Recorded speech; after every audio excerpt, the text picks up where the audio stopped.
We just want to love you! You can't escape us, Issei! You're ours! Hello everyone, welcome to What If Issei Was Hunted by Multiple DxD Yandere Girls Part 2. Before we start, please go support Tanjiro Kamid for writing that awesome fanfic. This is the translated version I made. There will be some mistaken characters' gender, but of course Issei is a male. This will be one-shot stories of different Yandere DxD girls' life for Issei. This story follows the perspective of Issei. Being Vlid Leviathan Yandere. You are an ancient being who has the same amount of power as the Great Red. You are like a copy of him, but you are a fallen angel.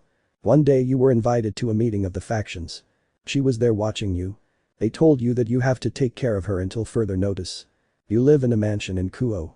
You weren't there much at work, but you always tried to leave early. They both sleep even though she has her own certain. She always cooks, cleans or waters your plants. It's her way of thanking you for letting her live with you. There is no shortage of jealousy. She always thinks you are with some girl and ends up with you looking for 1,000 ways to make her forgive you. She is sometimes manipulative and she does it to always get something from you, kisses, caresses, gifts, etc.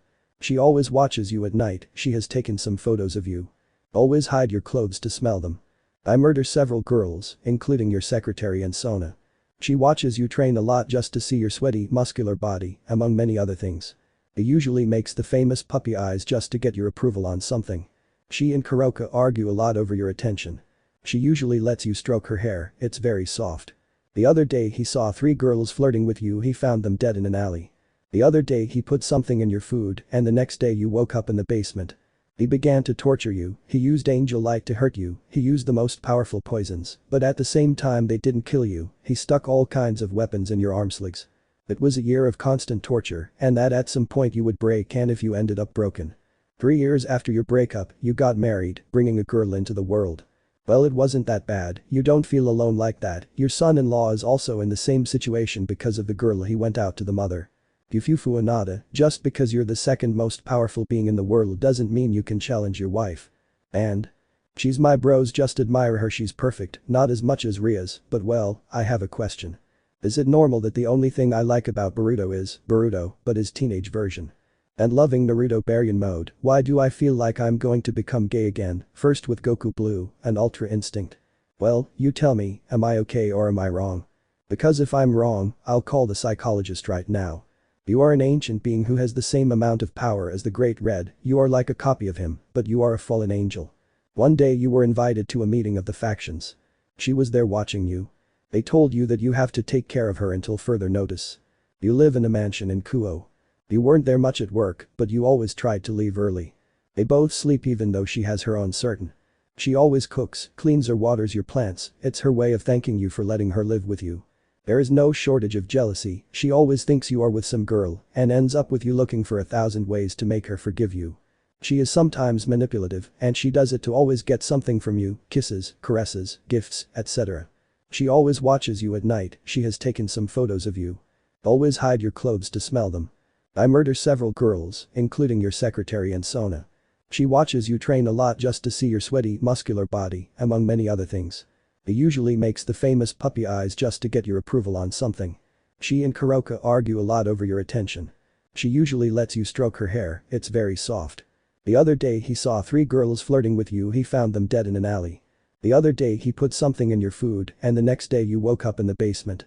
He began to torture you. He used angel light to hurt you. He used the most powerful poisons, but at the same time they didn't kill you. He stuck all kinds of weapons in your arm slings. It was a year of constant torture and that at some point you would break, and if you ended up broken. 3 years after your breakup, you got married, bringing a girl into the world. Well, it wasn't that bad. You don't feel alone like that. Your son-in-law is also in the same situation because of the girl he went out to the mother. Yufufu Anada, just because you're the second most powerful being in the world doesn't mean you can challenge your wife. And? She's my bros, just admire her, she's perfect, not as much as Rias, but well, I have a question. Is it normal that the only thing I like about Boruto is Boruto, but his teenage version? And loving Naruto Baryon mode, why do I feel like I'm going to become gay again, first with Goku Blue and Ultra Instinct? Well, you tell me, am I okay or am I wrong? Because if I'm wrong, I'll call the psychologist right now. NGR definition of what we want in life. Nyx Yandere. They met when you were with Hades. You were his strongest warrior. At first your presence didn't matter to him, but over time you became his center of interest. After a while they both ended up falling in love and became a couple. It was a year-long relationship and everything changed one day. One day you discovered that he was cheating on you with the Sekiryuutei. Hi to Issei. You, as a good man who respects himself, accepted that I be with him as long as he is happy. Time passed and you decided to renounce the ranks of Hades, and he accepted. Nyx began to stop feeling anything for Issei, apart from that she didn't like that he didn't give her importance, only to Rias and the others. Then he remembered you and came back for you, but you were no longer with Hades. I look for you everywhere except somewhere Antarctica. You, with a seal that kept the temperature stable, could live peacefully there. When she found you, she asked you to come back, she cried, she knelt down just to get you back. You were undecided, but something told you to stay away so you rejected her. She attacked you in a fit of rage, hurting your arm. She realized what she did and apologized as best she could, but you just wanted her to go away. She angrily said that you would be hers no matter what. Months passed before Hades asked you to return to his ranks for an important mission. The mission was that you, along with several people, would have to hold back the Trihexa as best you could. You along with Vali and Issei were facing the Trihexa, but someone was watching them from afar. After the war you returned home where you met her. You wanted her to leave, but you were so exhausted from the war that you didn't want to do anything anymore, so you let her live with you. He usually cooks for you even though he tries. He always helps you clean your house. Without you realizing it, he watches you with a somewhat chilling smile. Ah, he is always so beautiful that I want to kiss him. Since she's an experienced ball breaker, she's always behind you. He has several things stored in a drawer under a board. Hide an altar from yourself, as if you were God. She is very sweet with you, whenever you come home she greets you with a hug and always wants to give you a kiss, but you avoid her, that makes her angry. She is very, but when you say very, she is very jealous, she doesn't allow women to get close to you. She always forces you to let her sit on your lap and leaves marks on your neck. She always says that if they were in a relationship she would be the dominant one. She doesn't even believe that. One day he found you talking to Xenovia, red flowers or white ones. When you got home that same day she was waiting for you.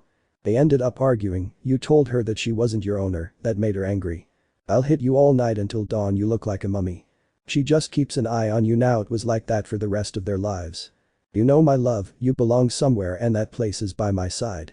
My friends, we meet the goddess of the night or the goddess of darkness. The truth is I have no fucking idea what she was. I'm seriously considering reading the light novel. Nyx and Tienne. You are Issei's best friend, both are perverted, but you are less powerful. One day Issei invited you to his house, he doesn't know that he condemned you. When you walked in, the first thing you met was his mother. Nyx was currently going through a bad time in her marriage, and that frustrated her. When he met you he didn't give you any importance, surely another boy who for a while would be Issei's friend. Over time she started chatting with you. He knew that your perversion was Issei's fault, but he didn't do anything because it seemed like he liked you being like that. She was getting angry that her husband avoided her, and she looked for ways to get that anger out. She managed to convince you that you had something more than just acquaintances. I kissed you secretly when Issei or Gore weren't there. It was like this for a year until Gore returned to his old life. She decided to cut their special ties and go back to being just acquaintances. That hurt you since you were in love. Everything went back to how it was before and you just moved and she didn't care about me. One day she discovered that Gore was cheating on her, it had been 3 years ago. She got so angry that she took a knife from the kitchen to kill him and his lover. At that moment, little by little, memories of you coming back to her and how happy she had been before. She bathed, hid the bodies, and headed to your house. She knew the way the many times she visited you. When he opened the door he only expected to see you, but he saw your mother. She told him that you had moved to the United States. 4 long years had passed when it all started, you were 15. When you came back, you were a different man. Imagine that your appearance was similar to Daddy Adams, obviously with clothes. You stopped by to say hello to your best friend and what you found was her. She immediately recognized you when she saw you. That day she never let go of you, she knew that if she let go of you, you would leave her side. Issei was happy and it turned out he was going to marry 8 women. You were invited to her wedding and you had to bring a companion and you chose Mickey. At Issei's wedding, she saw you chatting with Grafia. What is that bitch doing near me, boy? She felt like something inside her was telling her to eliminate it, for now she wouldn't listen to it. Over time the wedding was concluded and she still saw you talking to Grafia and she decided to act. She made an excuse, took Grafia somewhere else to use a dagger she was carrying and stab her in the neck. She somehow found out where you were staying and convinced you to live with her. She forced you to sleep with her, eat together, practically do everything together. She forces you to bathe with her, she loves to see your body, for you to see hers. She did all this for a reason, to get back into her old relationship. You didn't realize his goal, and you considered it as something normal, something that made him angry. He feels that if he doesn't achieve his goal, the same thing will happen as with Goru. One day he said he was waiting for you at the park, and when he arrived, he saw you talking to a girl. His mind broke. Due to so many emotions, thoughts and stress, anger, frustration, her mind couldn't handle what happened with Goru, leaving her mentally ill, and with that she finally broke. She, in a fit of rage, took a gun she had hidden and killed the girl in front of you. He took you by force to take you to his house. There she hit you, she stuck things in you, until she got tired. He grabbed you roughly just to bite your neck and tell you that you now belong to him. He locked you in the house to never come out again. Over time you broke, she now let you do whatever you wanted, anyway you already knew who you belonged to. Ooh love, don't go away, let me feel your warmth. One shot, Kuroka Taji Yandere. Beginning of one shot M. Deep in a forest, you could see a figure that seemed to be female. This woman walked through the forest calmly. Until at one point he stopped and jumped forcefully onto a tree branch, beginning to jump through the branches at high speed, until he reached a clear area, staying on the branch where he landed, he sat down waiting for something or rather someone. In the distance a person came out of the forest going to the cleared area, until he reached the center where he looked at the whole place, to make some symbols where from his hands came out a dark aura, which separated from his hand to go to the ground, and from there came out some beings of dark smoke. The boy took out his katana to launch himself against those beings who also launched themselves. Pav. Ah, how I love to see him, I could spend years without taking my eyes off him, how I would like to get close, hug him, kiss him, pamper him, but it scares me knowing that I have been watching him for a while. But well, let me introduce myself. My name is Kuroka Taji, one of the last two Nekomatas, and that boy over there is the love of my life, He is a boy who studies at the Kuo Academy, he loves to use the katana, it is something familiar apparently, he is someone prodigious, only in the sense of the katana, but in the other he is someone very distracted, lazy, he likes to be all day sleeping, apart from being half full an angel. I remember the day I saw him for the first time, that was the happiest day of my life. Flashback Kuroka could be seen walking along a forest path, she had a bored face, looking everywhere. Kuroka. Ah, how boring. Vali went to that meeting of the leaders, Lefay and Arthur went to train, Biku told me that he was busy, and office does not have any mission for me, how boring of me Naya, she said, and without realizing that she deviated from the path going through the forest, she walked for a while in her bubble of thoughts, until she realized where she was. Kuroka. NGHGG, sometimes I can be too distracted, well Naya, I'll have to find the way back Naya, she said with a calm smile, walking towards the back of the forest. She didn't know where she was going, she just let herself be guided by her senses. Maybe that way he would find the way where he was going, but the more he walked the more he felt lost, until he was starting to get tired and was going to use a magic circle to go back, but he heard sounds of swords in the distance, he was curious, so he started to run, after a few minutes. He arrived and saw him, a boy who was fighting against a dark being bigger than him, the boy of your hair color, avoided and blocked the cuts of the great sword, in a quite powerful cut the boy jumped quite high, and the being of darkness launched a cut that was divided into several. The boy looked at him and suddenly he split up so that there were now 4 more, each one blocking an attack. The boy gave a great cut that split the ground, but the dark being dodged it, when he landed he had to duck dodging a thrust, the boy gave an upward kick making his opponent retreat, who quickly recovered to try to hit you, but you blocked it with your forearm and gave a cut that cut the arm of the dark humanoid who carried the sword. You quickly gave a vertical cut, dissipating the being, you fell to the ground breathing tired. Kuroka from the beginning of the fight was attentive to everything, she always stayed hidden behind a tree, and you did not feel her presence. From that moment on he always came just out of curiosity, and day by day his curiosity changed. Many times when he was there, he didn't train but was with the animals, they all always slept, played or did many other things next to him. He always took care of wolf cubs, eagle chicks, etc. For some reason I always thought as if he was the father of my children, it was something I tried to get out of my head, but I couldn't until one day I decided to be in my cat form to get closer. He noticed that I was a new animal, he looked after me and spoke to me as if I responded to him, and that felt good, someone who spoke to me as Kuroka and not as the criminal Nekomata Kuroka, even without knowing it. End of flashback When I left my train of thought I saw him lying on the ground, so I took the form of a cat to approach him. I arrived, and when he saw me he greeted me, and in response I only meowed. I approached his legs to scratch them, in a way of telling him that I wanted to lie down there, he understood, he took me and laid me down. I just lay down and prepared to sleep next to his warm aura, but at the same time terrifying because of the darkness it emanated, but over time I got used to it to the point that I no longer felt it, he just stroked my head, making me purr. His soft hands were the best, but I felt a vibration in his leg and noticed him take out a cell phone to answer what seemed to be a call. Pov Kuroka In, hello, who's speaking? You said with doubt, but another voice answered you on the cell phone. You smiled, making Kuroka doubt who opened an eye seeing you. Hello Ross-chan, what's up, you said happily. Well, for some reason she was getting angry and continued paying attention. She felt that she wouldn't like what she would hear, but she noticed that your face was red. That put her on alert. Yes, I say of course that I want to go with you on a date, you said nervously exited, and Kuroka was just shocked. What do you mean a date? Who was the one who had invited you on a date? That and many more questions were running through her mind. Okay, Saturday, okay, see you Ross-chan, you said getting up, making Kuroka forced to get off your legs, and you walked away into the forest while she just looked where you went, returning to her human form, first with a shocked face, but then it turned into an angry face. Kuroka. How dare that bitch ask my little angel to go on a date, and how dare he accept her, Naya, she said, releasing her aura, making the place shake, and the animals ran scared. Kuroka.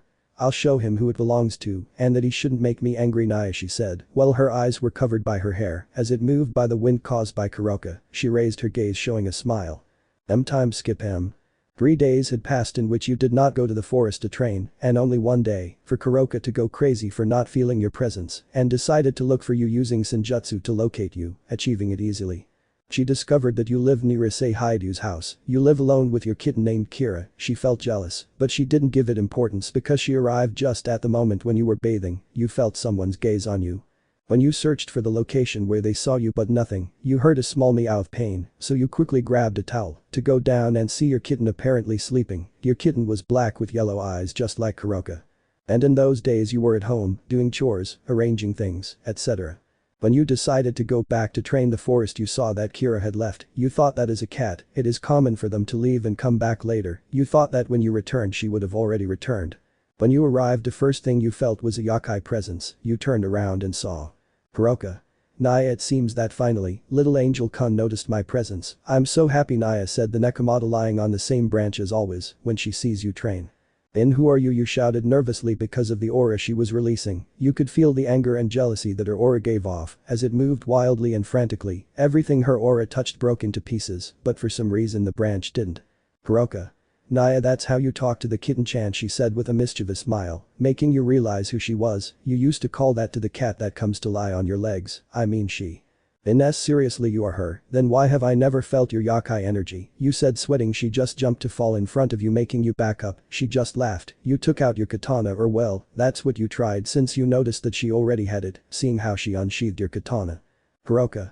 What were you trying to do, Anata, she said in a sweet whisper that gave you chills. You didn't know how to respond, but when you least expected it, she was already caressing your cheek. You didn't move because of the fear you felt towards her, and Kuroka through Senjutsu managed to know the feeling you had now. That scared her, and she decided to calm you down. I take you by both cheeks, giving you a kiss. You were impressive. You, without realizing it, you were falling before her soft lips. When you were going to take her hips, you realized what you were going to do, so you tried to move them away, but she grabbed them to put them on her hips. Minutes passed. And when she broke away from the kiss, she saw you asleep. She smiled lasciviously.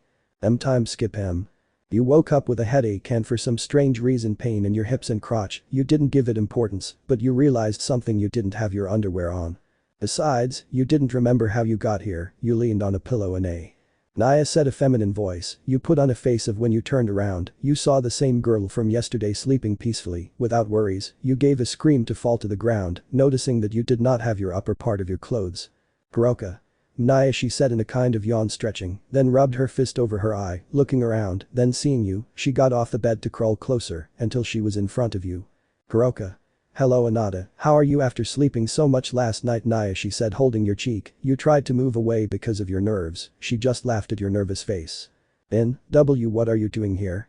You said nervously in his presence. He now didn't release that aura that released anger and jealousy. Now he only released love and affection, which made you uncomfortable. Kuroka. Well, you know I have to know my future house, right? Naya, she said with a mischievous smile. You just nodded confused, but you noticed how you now radiated anger and jealousy again. Kuroka.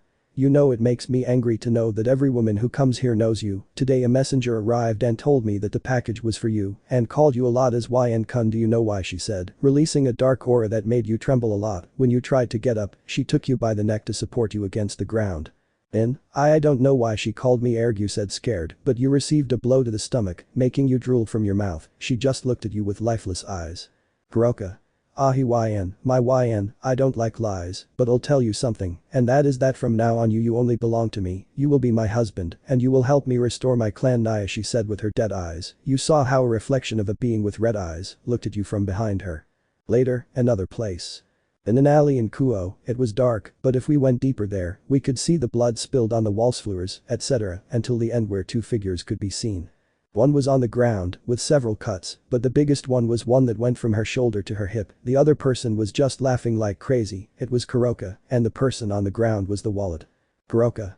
That will teach you not to come near mine, although I don't believe that you will be rotting in hell. Naya ha she laughed like a madwoman. Her mind little by little was breaking, the threads of her sanity were slowly being cut. 1 hour later. Kuroka was seen next to you, or rather on top of you. She was looking between kissing your neck. She was doing it since she came back. She was supposedly marking territory. She wanted to avoid any bitch from getting close to you, for nothing in the world. Kuroka separated from you to observe you, your eyes, your hair, your face, your body and training. Kuroka. Nah nada, how about we go take a bath, we are sweating too much, how about I wash your back, what do you think Naya she said with a smile. You looked away nervously. Kuroka. Oh, we better make something to eat and then take a bath Naya she said to lick one of your fingers, making you nervous. No one had ever been so close to you, and she knew it perfectly well. Kuroka. Come on Anada Naya she said putting on a funny smile, that surprised you, you didn't expect that, but at the same time it made you smile, and she knows it. Kuroka smiled victoriously, just a kiss and a few caresses were enough, and she would have you at her mercy. You woke up tired, you looked at your side and saw her sleeping with a smile. For some reason it made you happy to see her happy. You stroked her hair and she started purring. You turned to look at the window, the sun was rising. You sighed to see her again, but you got a kiss from her, which threw you back to bed. They spent a while hugging and kissing until he finally spoke. Kuroka. My little angel, I have to go, I have some things to do, unfortunately Naya he said the first thing with a calm voice, and the last in an almost silent whisper. You just smiled saying that there were no problems, and that he should do what he had to do. They both changed and she left in a magic circle without first saying goodbye with a kiss. Something to clarify, the call with Rossweisse you only acted nervous and not like you were in love. In this story you don't receive much female affection. You stayed at home sitting on the couch, reading or watching TV. With her. She arrived at the Cows Brigade base. She entered going to the room where she would meet with her team, which apparently was the last to arrive, but when she entered she only saw Vali, leaning against the wall waiting for her arrival. Vali. Why did you take so long? The boy said seriously to the girl who, to hide her anger, changed her face to a calmer one, to smile. Kuroka. It's nothing Vali, just doing very important things for me Naya he said with a smile to sit on one of the sofas that were there, he was just serious to say. Vali. Tell me your reasons why you disappear a lot, said the boy seriously emanating his dragonic aura, seeming angry while she smiled mockingly. Kuroka. Well there is only one reason, but I don't think you like it, so I'll shut up Naya she said with disinterest, thinking about a certain boy. Kuroka's lack of seriousness made Vali angry who summoned his divine dividing wings, alerting the girl. Vali. Enough, I'm tired of your lack of seriousness Kuroka, either you tell me what you do when you disappear, or you say goodbye to that something or someone said the boy already angry summoning his armor, with his aura out of control due to anger. Kuroka just got up to approach the front of the boy. Both remained silent, but Vali did not expect Kuroka to stab him in the abdomen. He smiled, it was nothing to him, but he noticed something, how little by little he was losing strength in his whole body, until he fell to the ground breathing heavily. He looked at the knife, there were two bloods, his a bright crimson, and the other was dull red. He realized who it was. Samuel. Vali. Why are you doing this to me, damn it he said, but he didn't manage to get blood out of his mouth, little by little he was dying. Kuroka. I realize that being in the Cows Brigade keeps me tied here and takes away time with my little angel, so I will eliminate you and take you to Albion, to go with my little angel and be able to protect him from any danger. Goodbye Vali Lucifer Naya she said, to go through Vali's back and grab a blue sphere that was trying to get away anyway. Albion.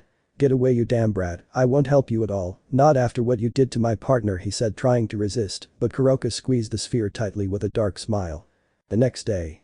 You were in your kitchen, completely naked except for a pair of shorts. Kuroka had come back at night, tired and with no desire to do anything, and today she woke up still tired, so you decided to make breakfast, and she was still lying in your bed. You finished your breakfast to go up to the room where you saw her still lying down. She turned to see you with a smile, sat down and yawned a little, her hair disheveled for some strange reason. Kuroka. Thank you Naya she said starting to eat savoring the delicious food. You smiled a lot, no one had ever tried your food before, and for you it was something very comforting and satisfying for you. She thought you cooked very well, and if you cooked well, she told herself that you would be the perfect husband for her. You saw her smile with a blush that made you laugh, but you noticed something. You felt a dragonic energy coming from her a few hours ago. The news was given that Sekiryuutei died. It is not known who was the culprit, only that she died from a knife impregnated with Samuel's blood. You didn't care, it was probably your imagination, yes, your crazy imagination. 2 days later. You were currently talking in the park with Rossweisse, she and you met by chance, you are her friend, and she was your first friend, and you had gone to the supermarket just to buy things to eat. Kuroka didn't know where you were or if. Kuroka smiled at seeing you with her, she didn't say anything, she didn't do anything, she just smiled affectionately at you, she saw how you said goodbye to Rossweisse to run to your house, she just watched where you went, and when you disappeared. She watched as Rossweisse left, she kept watching, she charged a small blue flame in her hand to throw it at Rossweisse that surrounded her completely, but she didn't feel it, then it disappeared making Kuroka smile, who just started running across the roofs in the direction of your house. The next day. You were crying while she comforted you. A few seconds ago you found out that Rossweisse had died, and the only thing that proved it was a piece of her clothing, almost burned. That devastated you. Your only friend you ever had died and you couldn't even say goodbye to her. Kuroka. Love calm down, she would have liked to see you like that, please, besides, that bitch deserved it she said, but she realized what she was going to say and shut up quickly, you turned to look at her, and that's when she realized that she had done it wrong by saying it. Then, you were the culprit you said with a dead voice and your eyes were losing their shine, she knowing that she couldn't hide it anymore just said. Kuroka. Yes it was me and that she was a hindrance in our relationship she said angrily, and you stood up angrily, you had never been so angry before as at this moment, you invoked a magic circle to take your katana out of its sheath and it was wrapped in blue fire. Then why the buck did you do it? She was innocent, she had a partner, I wasn't going to interfere in a relationship or that it exists, you're just a madman, I don't know why I accepted you in my house, you're just a heartless monster Deb Arrgh, you screamed with great anger, but with a single punch, he slammed you against the wall, when you got up a kick to the stomach was enough to keep you on your knees, holding your stomach in pain. She grabbed your hair to raise your gaze showing a lifeless sight, her gaze slowly became colder, she felt the anger emanating from you, one more thing, and it would end very badly. Kuroka. What were you going to say she asked with confusion you were just trying to get loose, but her grip was strong, she just increased the strength in her grip, when she saw that you wouldn't talk, she just decided to end it and start with your punishment. With a very strong blow, he knocked you out to the ground, grabbed you like a sack of potatoes, and took you to the basement of your house that you didn't even know existed. 1 year later. You woke up as always in that horrible basement from a horror movie, after so much time, you got used to that place, you just waited for her to arrive, so much time with her made you addicted to her presence, you couldn't last long without her, you seemed submissive, but you weren't. She walked down calmly, with a charming smile for you, but that smile was not normal. Kuroka. Tell me finally you will tell me that you will propose to me she said looking at you, you just smiled with love towards her. And of course Kuroka-chan, why would you think that about me that hurts me, you said with a sad smile, of course it was fake, she smiled to bend down and kiss you with love and desperation to feel you, you reciprocated with love and tenderness. Time skip, 3 months later. You were at the altar waiting for the bride, you were nervous, when the doors opened, people saw Kuroka in her wedding dress, you blushed when you saw her, she was just like you, nervous and wanted everything to go well. She walked slowly to the altar where they stood face to face, both looking at each other with much love. Baloona Yandere. Context of your story. You are a well-known player in Japan, you call yourself Shijiri Hayama, being the forward of the Japanese national team, but in the supernatural world you are the adopted son of the Phoenix clan. There is very little or almost nothing related to the Blue Lock Manganum, just some things, so it will contain spoilers. You were adopted by the Phoenix clan when they found you as a child.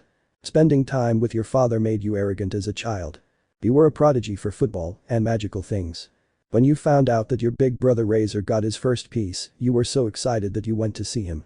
His first piece was his queen who is called you Baloona. She was enchanted by you, she felt something, but didn't give it much importance.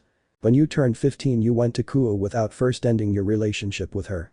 Yes, you and she had a relationship, as time went by you both fell in love, even though 5 months before you left, you found out that she had fallen in love with Razer. You knew she'd be better off with your brother than with you, so you let her go. You went to Kuo, joined the soccer team, and formed a rivalry against the Wanima brothers. In a game you tore your anterior cruciate ligament and your arrogance crumbled. You trained to return to your former glory while everyone visited you, and especially her. After a year, you recovered and surpassed the Wanima brothers, the following year you were selected as a player for the national team. You visited your family a few weeks before the World Cup in Qatar XD. With you Baloona she felt good with Razer at first, but she felt like something was missing. As the year went by, she no longer felt the same as when she started a relationship with Razer. He no longer treated her as his partner, but as an acquaintance, and his attention was on her other pieces. As another year passed, she already wanted you back, she needed your warm presence. When she saw you arrive she felt happy, but she noticed something, you no longer looked at her the same way how with love. She was trying to get your attention, but she'll never succeed, and it wasn't because you weren't interested, it's that you wanted to play soccer because you were bored. You talked a lot with Ravel, and she was jealous of your calm relationship. Your mother was all day, pampering her boy. Now that you asked, there could be one of Lady Phoenix, right? Already the day when Japan vs Germany played. Sorry gang, I'm going to change the World Cup a bit, I'm going to do it my way and make it look like blue lock. At the beginning of the match, Germany beat them by 2 goals, but when you came out to play, they managed to score a goal. You were still afraid of tearing your ligament again, but thanks to a memory with her you were freed from that fear. When you won the game you were happy, but you noticed that your whole family was there including her. She tried to get their relationship back, even if she had to force you. At first you tried to avoid her, but she and her insistence got your attention. She started to pamper you, flatter you, kiss you on the cheeks. For now, you didn't see anything wrong with it, so you let her, in a way you liked it. At one point she tried to overstep her bounds, and you told her to stop trying to get back into the relationship, since you didn't want to have anything to do with her. She got angry and sad at the same time, but she didn't say anything. Your match against Costa Rica arrived, they beat them by 1 goal. The Costa Rican goalkeeper was too flexible for saves, it was hard to overcome his great saves. In the last minute they managed to overcome them, winning Japan 2-1. You were happy to win another game, but you didn't know what was waiting for you. Your team and you and your family celebrated, you Baloona was quieter than ever, you didn't care. To the challenge almost everyone was drunk and you unconscious. You woke up in a hotel room, tied to a bed, she just came in and all night she raped you. You couldn't play the next game, because she kidnapped you, taking you away from all civilization. You were on an island, you lived, she broke you mentally, forced you to marry her, and live together for the rest of eternity. So Anada is disobeying me, it's time for your punishment, and your punishment will be to punish you right there. Great Red Femme Yandere. She was the most coveted woman in the supernatural world, she had thousands of suitors, and all of them were rejected. She always said that her heart belonged to one person, that she would always love her no matter what. In the past, before the war of the 3 biblical factions, you were a boy who lived in a village like a monk. She was exploring the human world, and along the way she came across your town, I decided to stop by. The two met and a spark ignited between them, she didn't know what that warmth in her heart was, but she wanted more of that warmth. He was there for a while spending time with you, he didn't want to separate from you, he liked your presence. The war broke out and your people were on the battlefield, everyone was dying, one by one, you were pierced by a spear of light from a fallen angel. The Trihexa was there, when she arrived, she became enraged and believed that being was to blame for everything. She only cried hugging you after locking up Trihexa, you said goodbye with your last kiss. Before dying you had fought against the original Mau Leviathan and Kakabiel, and you left the latter with some trauma, at least you protected your people. She spent years, alone in the dimensional gap, remembering you. Several years passed, and she was still in that place, always visiting the place where she left your grave. One day she was calm, thinking about her future. If you were alive she became alert. She didn't know if she was crazy, but she felt your energy. When he arrived at the place he saw a boy who was identical to you, who was facing a renegade demon. Your skills were pure spells, your weapon preferred, and now overdeveloped half-fallen skills. She couldn't hold back her tears and hugged you in the midst of your struggle. And the renegade, not even dust remained. She wouldn't let go of you at all. You didn't even know what to do, you're already scared to death. You couldn't separate yourself from her, you tried every way, but none of it worked. The last thing you remember before falling asleep was that you were in the dimensional gap, being smothered by an ever-present hug. Apart from the fact that a barrier protected them. All week she was explaining to you the whole thing about your reincarnation and all that, and let's just say that Windows isn't working very well. I was too protective of you, I didn't want you to do the mission again. You always left the dimensional gap to go to Kuo Academy, and let's just say she managed to get in. Issei spends his time with you, always scared by the aura that the woman emanated. Xenovia is too jealous, and Great Red twice as jealous. He has murdered several girls, teachers, etc. who tried to be smart with you. She likes you to pamper her just like she likes you. You strangely purr like a cat, which makes him find it cute. She is very capricious with your attention, she usually throws tantrums, which cause the destruction of something. You spend very little time at home, so you are almost never there, and when you are she is there with you. He tends to put on macabre smiles sometimes, many times he doesn't even realize it. She always referred to her sanity as 3 threads. If all 3 are there she is completely sane, 2 is when her sanity is damaged, but nothing to worry about, but if there is 1 her sanity hangs by a thread, literally XD. How many threads are left? The second one seems like it's going to break at any moment. Xenovia confessed the other day she watched everything. You became closer to Xenovia, and that angered the woman who decided to take action. Xenovia was found dead in an alley near Kuo Academy. I force you to have hex with her. I wanted to mark you forever. She doesn't let you look at anyone other than her. She often hit you for disobeying her. Because they were talking to a girl they ended up arguing. When you walked away from her, she went crazy, her sanity was broken with all that. You, without knowing it, are watching you from next to your bed. Your clothes disappear and some things like your toothbrush, underwear, your favorite shirt and other things. She saw you with a girl, she killed her in front of you. He took you by force to the dimensional gap where he raped you for thousands of years and you were already broken. In this new era, they got married, they had many, and when I say many I mean many. And so many years passed where you could never escape and you never died. She took care of that. My love, I won't let you die, don't abandon me anymore. I don't like moments, bros. You ended up worse than Mexico at the end of the match against Argentina. Nah, I was already starting with that. Sorry if I offended anyone, I accept swearing. I'm going to tell you something that I had forgotten, bros. Browsing through that area we call gallery, which I imagine is full of I found 2 story covers and one reminded me of Search's Fem's headcanon. Uncle Farfa must be proud of how he spent my time when I'm really bored. But anyway, I'll show you the images and give you the context of these stories because I'm really bored. A supernatural killer. The events of this story happen after the end of Akame Georgia Kill 1 invented by me. Everyone here dies, Leon, Negenda Lubbock Akame, mine, even the Emperor. The only one left standing was Tatsumi, using the second evolution of Incursio manga version. While on the side of the Empire remains Esdeath and Budo, Tatsumi faces them, but dies when winning. Hundreds of years later he is reincarnated as the son of Rias Gremory, without his memories, but with Incursio at his disposal.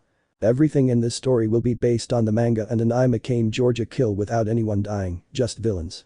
The events of DxD are after the sealing of the Trihexa. There is no Issei betrayed or something like that, just Issei becoming famous. Everyone except Tatsumi remembers their past life. The final villain Issei Haidu. This story, since I saw the end of the Akame Georgia Kill anime I was unsatisfied. I already had a story to resolve that ending, but then I saw that the manga from a certain point has a different ending, and with the ending, well, I was a little more satisfied but not enough, and one day it occurred to me to combine them. There it was. Then I have one that I had since July of this year and I didn't even remember it. My wife is a demon queen. The story begins after the end of the Akame Georgia Kill manga. Tatsumi and mine lived a quiet, happy life until as time passed, she died. Tatsumi realized that he was the only survivor of the war who never died. Incursio kept him alive. First Negenda died, then mine and finally Akame. Mine before dying gave him a ring, which after being able to take his human form with Incursio's sword. The story will be based on the manhwa. My wife is the demon queen, Tatsumi possesses Incursio, and the abilities of the protagonist of the manhwa Xiangyi. It was this story that occurred to me after watching that manhwa, and now I don't even remember how it begins. I remember that I was a big fan of that manhwa, and now I just remembered. Well, leaving aside my problems with forgotten things, I feel really good, Dory, my friend. The next woman will be voted on by you. The vampire loli, I don't even remember her name. Razer Phoenix Femme. You choose the next woman, there are fates worse than death. Drahika Phoenix Yandere, Razer Femme. You are a renowned soldier of the demon faction. Your searches as right-hand man in matters of the army, weapons, etc. Drahika Phoenix, the headorita of the aforementioned clan, being the 3rd most powerful. I think I don't remember. She loved ratings games.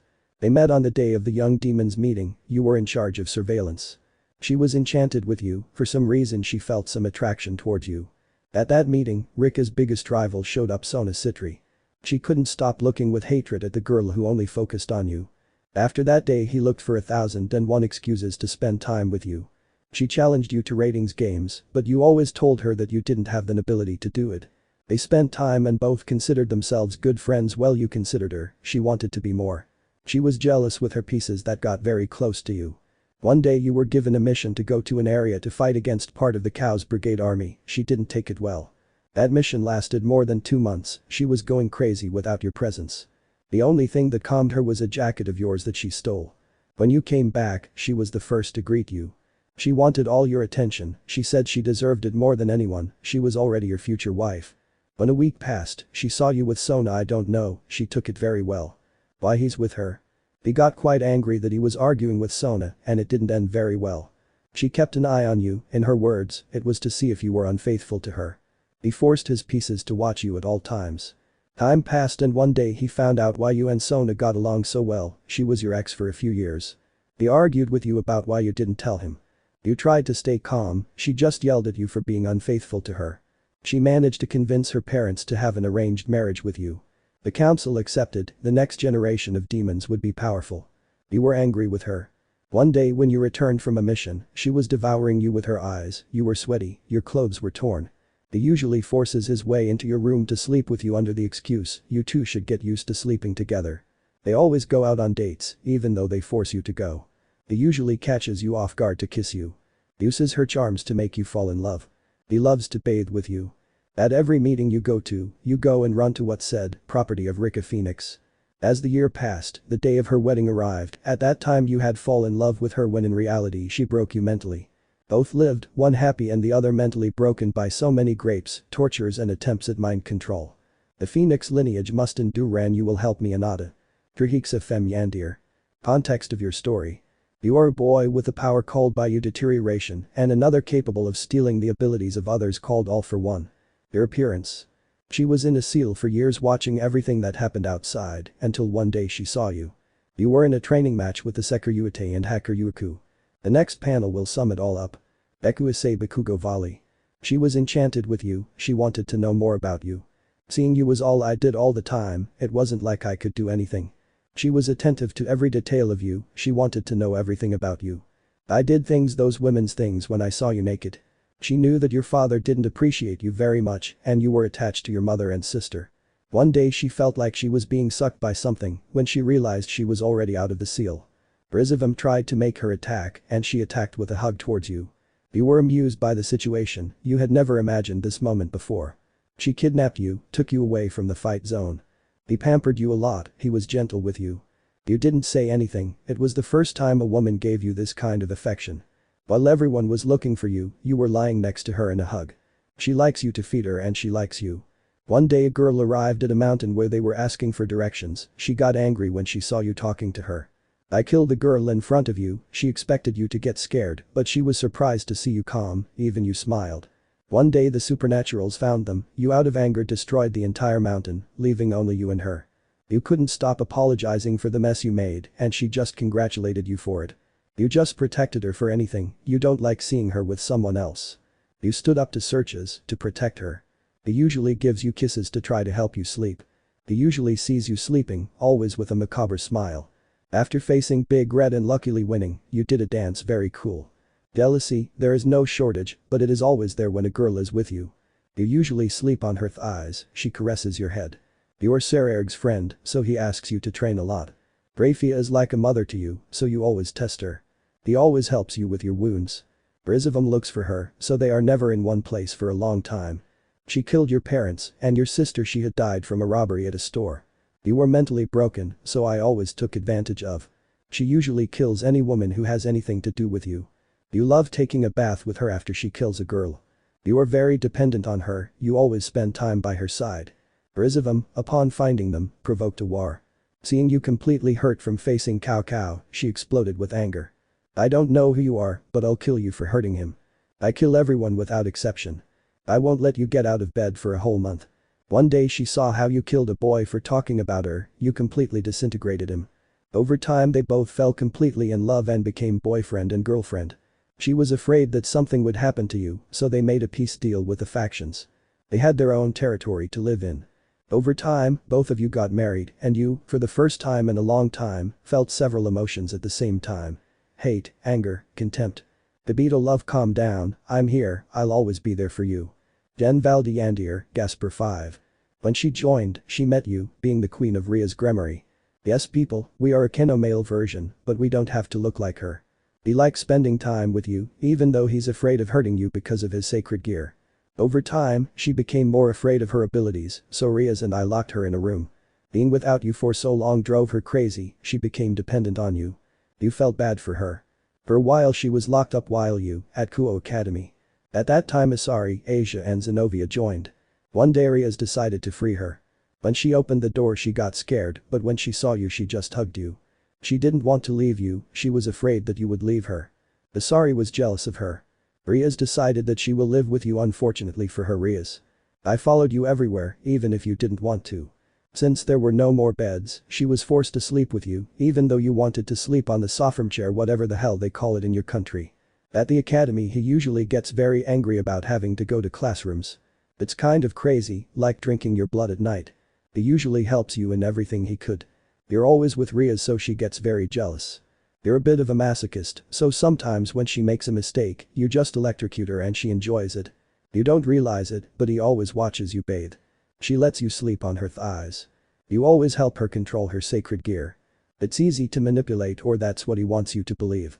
He has several of your things stored in his basement as if they were a very sacred treasure. Once you realize because you're asleep she raped you. One day she proposed to you and you accepted. After you got married she became more aggressive with you.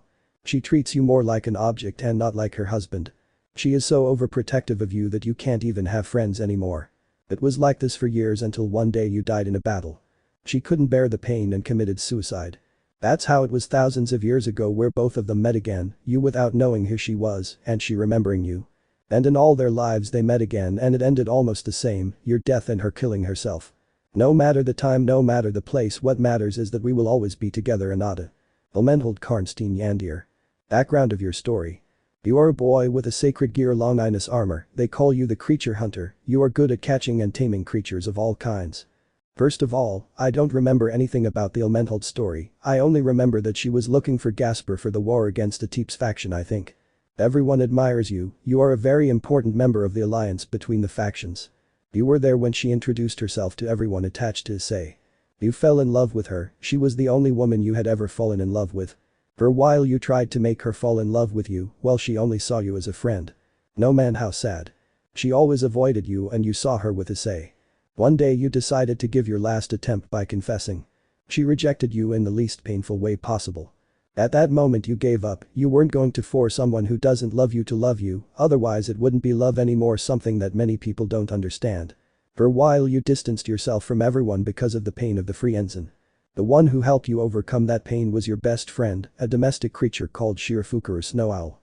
To escape the factions for a bit, you agreed to go north to capture a pack of cursed creatures.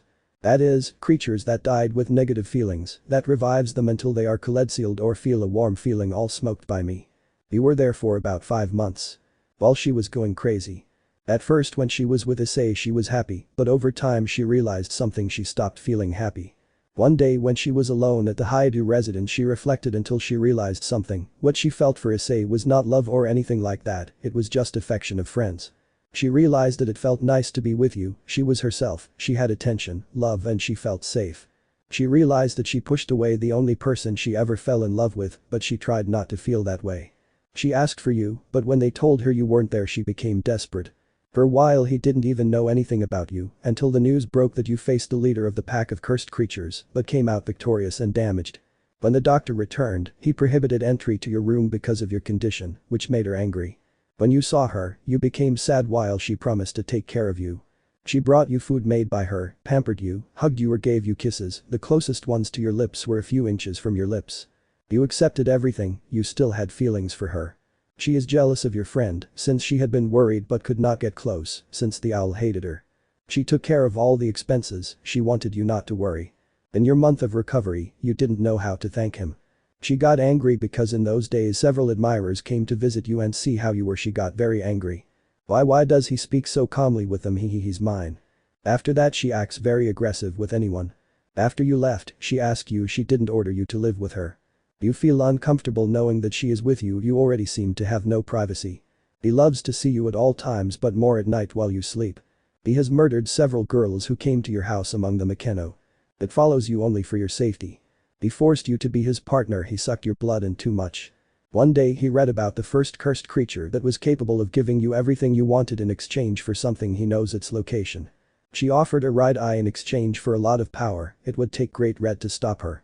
But that he subdued you and kidnapped you, taking you away from the human world, taking you to a desolate part of the underworld. He forced you to have children, you didn't even get married, you live in a traditional Japanese house, I have no fucking idea what their names are. The only way they keep you alive is by drinking their blood. The love I have for you, it can't be compared to anything in this world. One shot, Kaneko Taji Yandere. Beginning of one shot. In an academy you could see thousands of students, mostly girls and very few boys, and all of these rejected, very few, almost none were not rejected, among them Kitsumi Yudo and Tienne, the first being the prince of the academy, and the second being called the Ice Prince, because of how cold you could be. Kitsumi Yudo. Many girls were in love with you, but there was one girl who was madly in love with you. Then there were the girls most loved by both men and women, these were Rias Gremory. One of the one Sama of Kuo Academy, loved by all, there was no one who was not in love or enchanted with her, although it was rumored that she had a partner but nothing important. She had red hair, blue eyes with purple touches, large breasts, and wore the Kuo Academy clothes. Akeno Himejima. The second one Sama of Kuo Academy, equally beloved by everyone for her black hair, purple eyes, her hair tied in a ponytail with a yellow ribbon, her large breasts, and the same Kuo Academy attire. It's said that she's recently in a relationship, there's a suspicion about who she is. Then there was the church trio, they were Asia Argento, a blonde-haired girl with emerald eyes, she was short, breasts neither too big nor too small, she wore the academy clothes. Then there was Xenovia Quarta, a girl with blue hair with a green lock, yellow eyes, tall, big breasts, and her academy clothes can't be missed. Then there is Irina Shido, she has orange hair, purple eyes, her hair is tied in two tails to the sides, breasts as big as Xenovia's. There is also teacher Rossweisse, a recent teacher, she has silver hair with two rebellious strands upwards, light blue eyes, she has large breasts bigger than Xenovia's and Irina's, she wears a suit with a black skirt. And finally the mascot of Kuo Academy, Kaneko Taoju, seemed to be a girl, but she was the opposite, she was 15 years old, she had short white hair, and wore a cat brooch, yellow eyes, she wore the academy clothes. The latter seemed strange lately, she would disappear in the middle of class and appear almost at the end of it, apart from getting angry very easily, even though she often wears a red scarf, everyone wondered why she always wore it, but they didn't dare to ask. She was always alert, when talking about you, she unleashed a killer instinct, from your perspective you always felt watched, whenever you turned in the direction where you were seen, no one was there.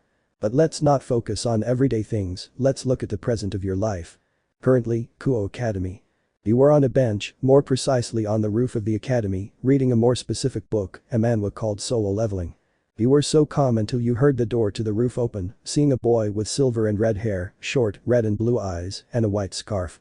When he saw you, he smiled and walked in your direction. You sighed, closing your manhwa and closing your eyes. "Hello bro, how are you?" He said happily sitting next to you, you saw him say in a monotonous voice. "Issei, hello Tanjiro-san, and I've been fine," you said eating. The boy smiled at that, it was very normal to see you act that way. "Tanjiro. Great, but you haven't felt watched, not by me but by you, since when I'm near you, I feel someone else's gaze, and that gives me the creeps, I already have enough with her if you know what I mean," he said nervously looking at you while you looked at him for a second to nod, knowing who he was referring to. "Tienne, yes, with time you get used to it, and I know who you're referring to," you said looking at him, and then both heard a voice, freezing Tanjiro's blood, "That's seen by you." You turned around seeing Akeno. "Akeno. Ara my little snowflake escaped from its owner, it's not good," she said smiling, you just looked at the girl, but you heard something. "Tanjiro. Help me," he whispered fearfully looking at you out of the corner of his eye, you were going to talk to Akeno, but she took Tanjiro's hand leading him off the roof, you just wished he would get out of this, okay? But you felt like someone was watching you, you saw a shadow in the distance watching you, it was small, its eyes shone like a radiant fire. When you noticed that you saw her, she disappeared at high speed, you just looked at the place where she was to grab your things and leave quickly, but because you didn't look at a nearby tree, you didn't see how a girl was watching you with a smile. Time skip, after school. You were leaving the academy, you looked up at the sky watching it get dark, the reason. You hit a boy who was spying on a girl, and you ended up in punishment. After a while, thanks to the girl you were able to leave just now, you walked through the streets of Kuo that were getting dark. You walked calmly until you stopped, feeling again that sensation of being watched, you tried to calm down. You walked slowly, a few seconds later you increased your speed, and a minute later you were running at full speed, but even if you ran, it never went away. It had always been like that, until you decided. Confront that being. You stopped to quickly turn around while two daggers appeared in your hands, one red and one blue, putting you in a fighting stance. But when you looked in front of you you didn't see anyone, after a few seconds you sighed, to lower the daggers and put them away, you turned around and saw Kaneko.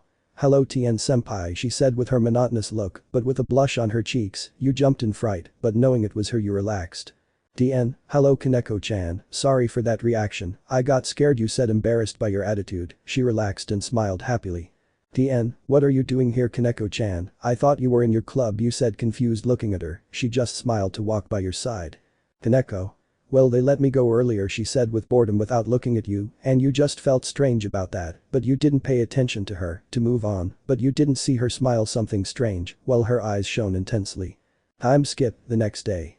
You were seen leaving your house to walk towards the academy, you were eating a bread, you didn't feel like cooking something, as the minutes passed, you arrived at the house of the boy called Issei Haidu, the perverted beast, you saw how Kaneko left that house to approach you.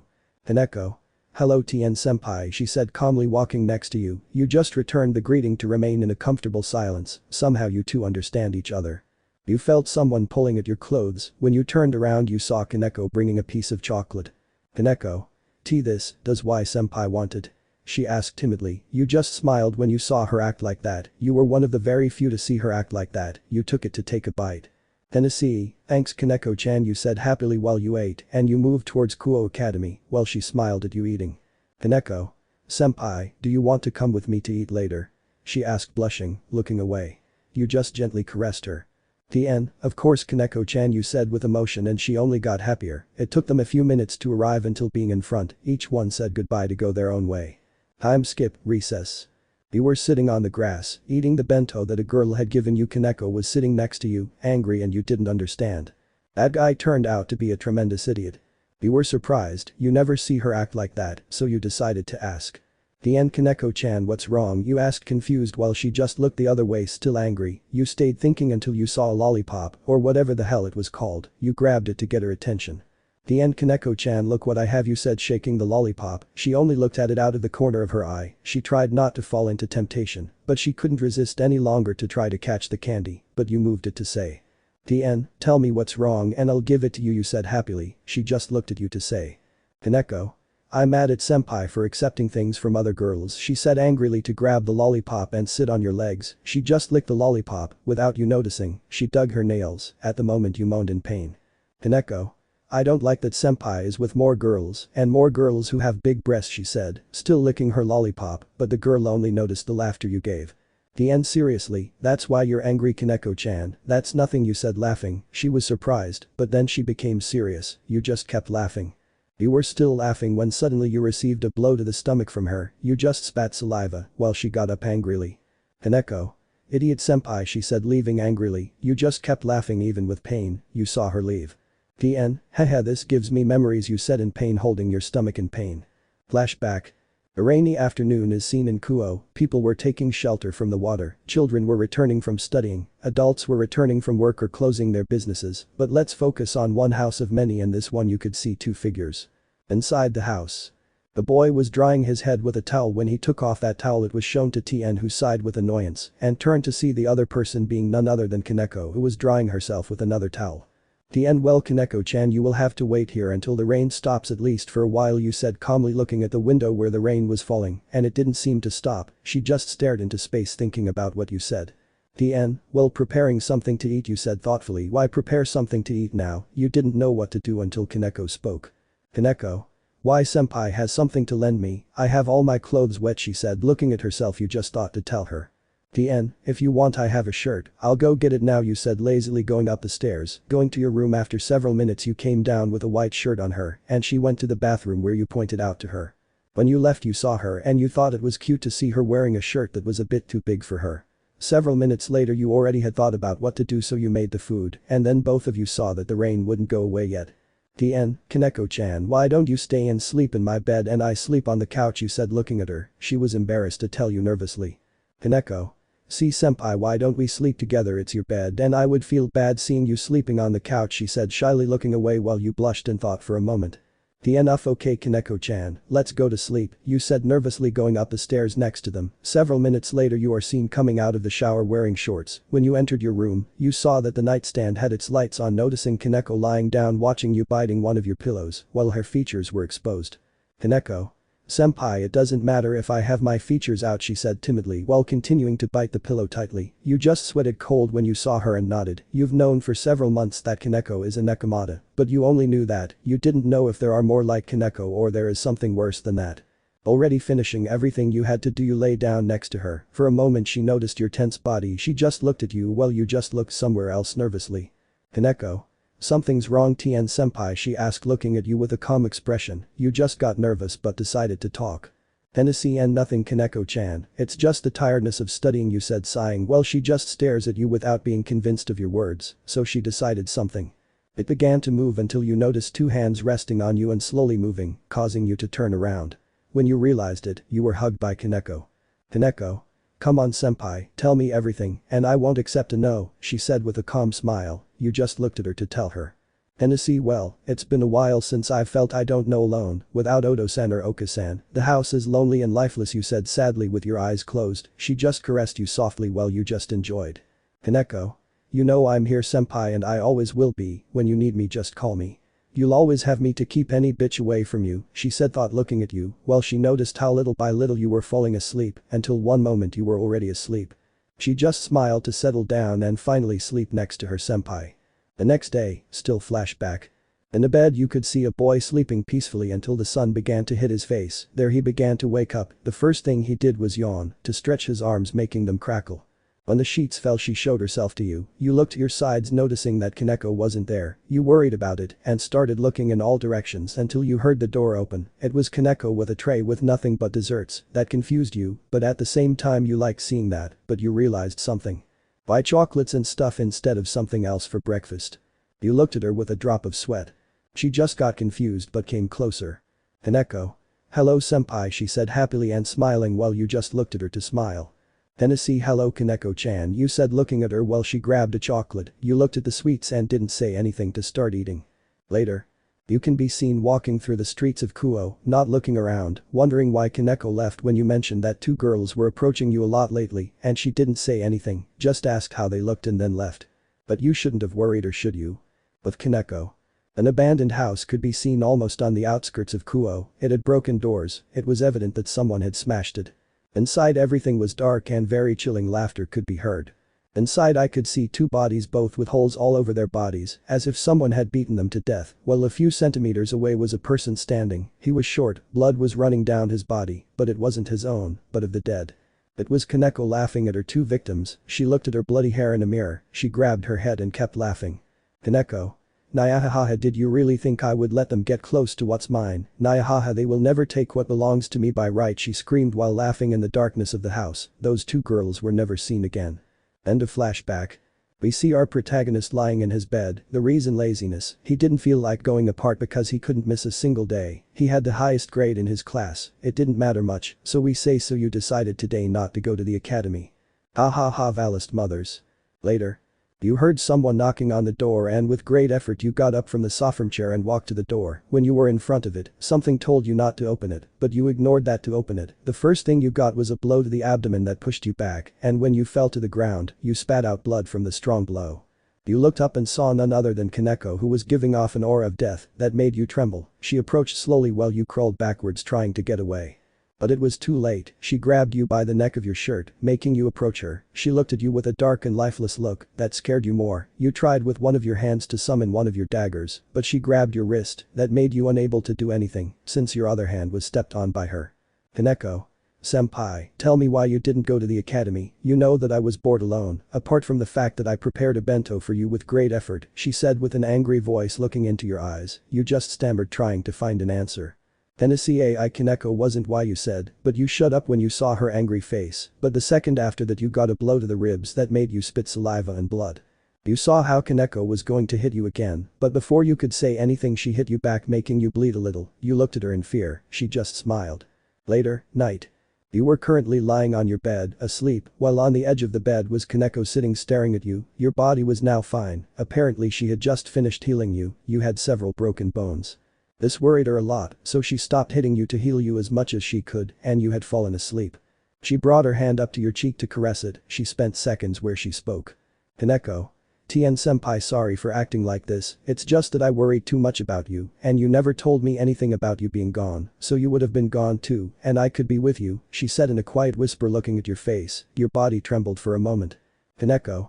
Even though I had to bring out my yakai traits to convince you to eat that chocolate, even though I had something for you to sleep well, it is better that you sleep to be well tomorrow, she whispered smiling, looking at your lips for a moment. She slowly brought her thumb closer standing on them. She slowly put it in your mouth until half a minute later she took it out, now having your saliva.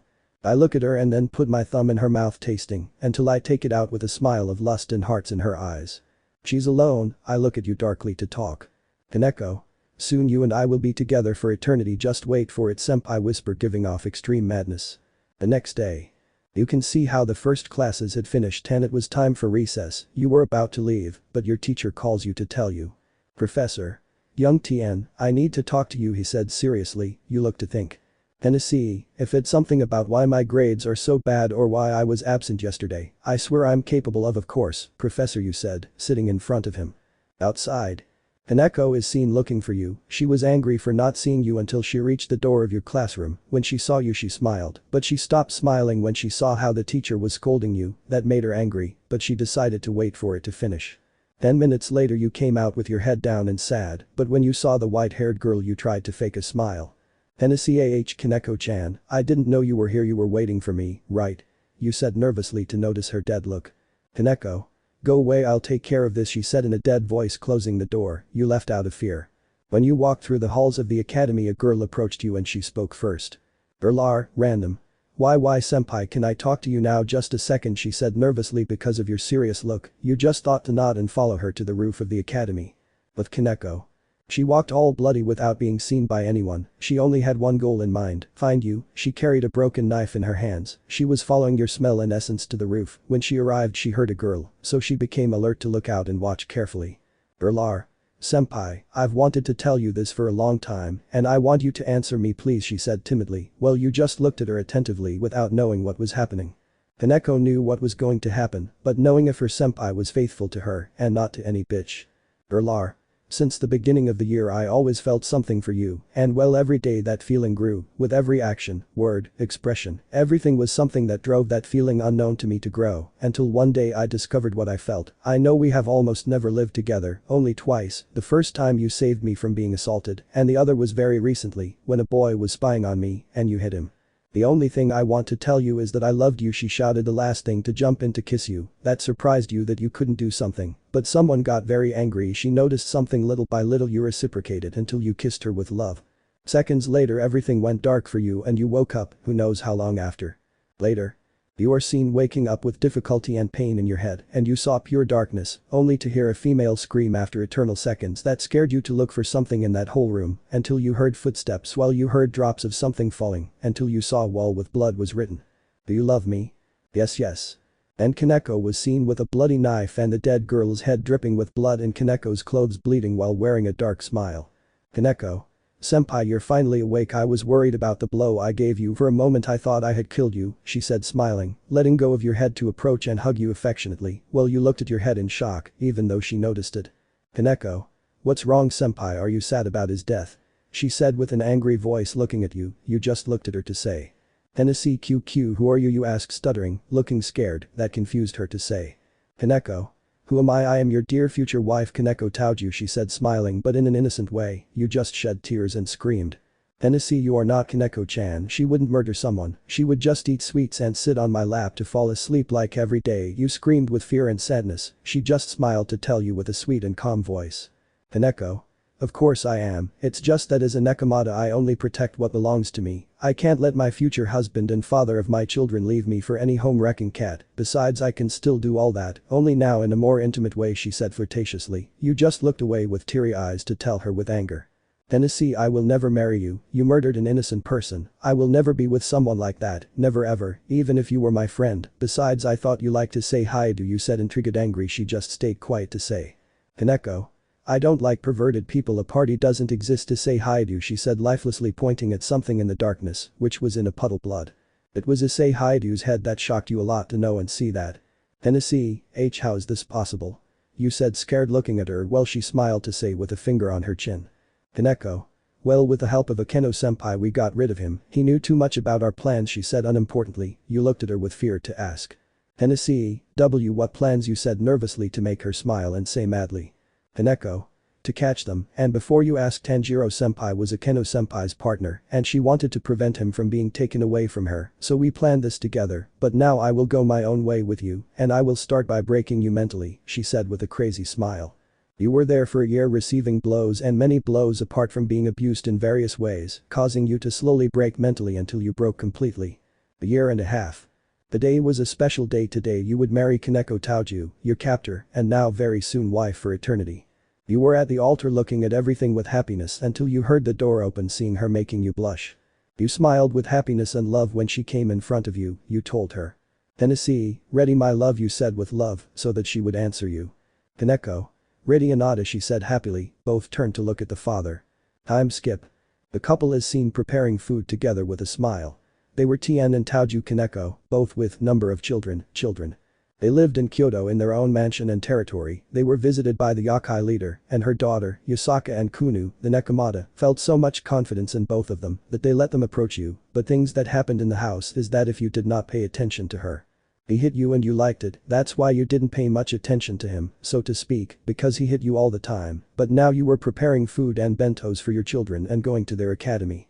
Tienne, children are ready to go, you said at the entrance preparing to take them, and they got off and left so that before leaving you would turn to look at her.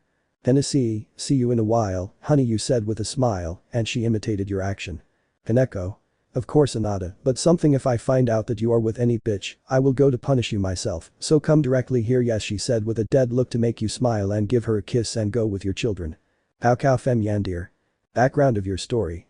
You are a traveler of the fallen angel faction, you control several elements, you are considered more of an angel than a fallen one. I'll give you the context of why I put him there later. You lived with your father Azazel, but you are someone curious about the world, so you decided to go on a trip to explore the whole world. You started your journey and your father didn't hear from you for years. It's been 8 years since you left on your trip. You were 7 years old when you left, not even in Pokemon do they travel that young. One day when the Gremory nobility was facing Yasaka, they received help from someone. It was you who used your wind powers, but you called it an emo. In the middle of all that there was a blue-haired woman who tried to control you out of interest. She, after being defeated by the Sekiryuutei, decided to escape without first promising to meet. For several days you felt watched until one day you met. She was at your house flirting with you a little. You were alert, this has never happened to you before.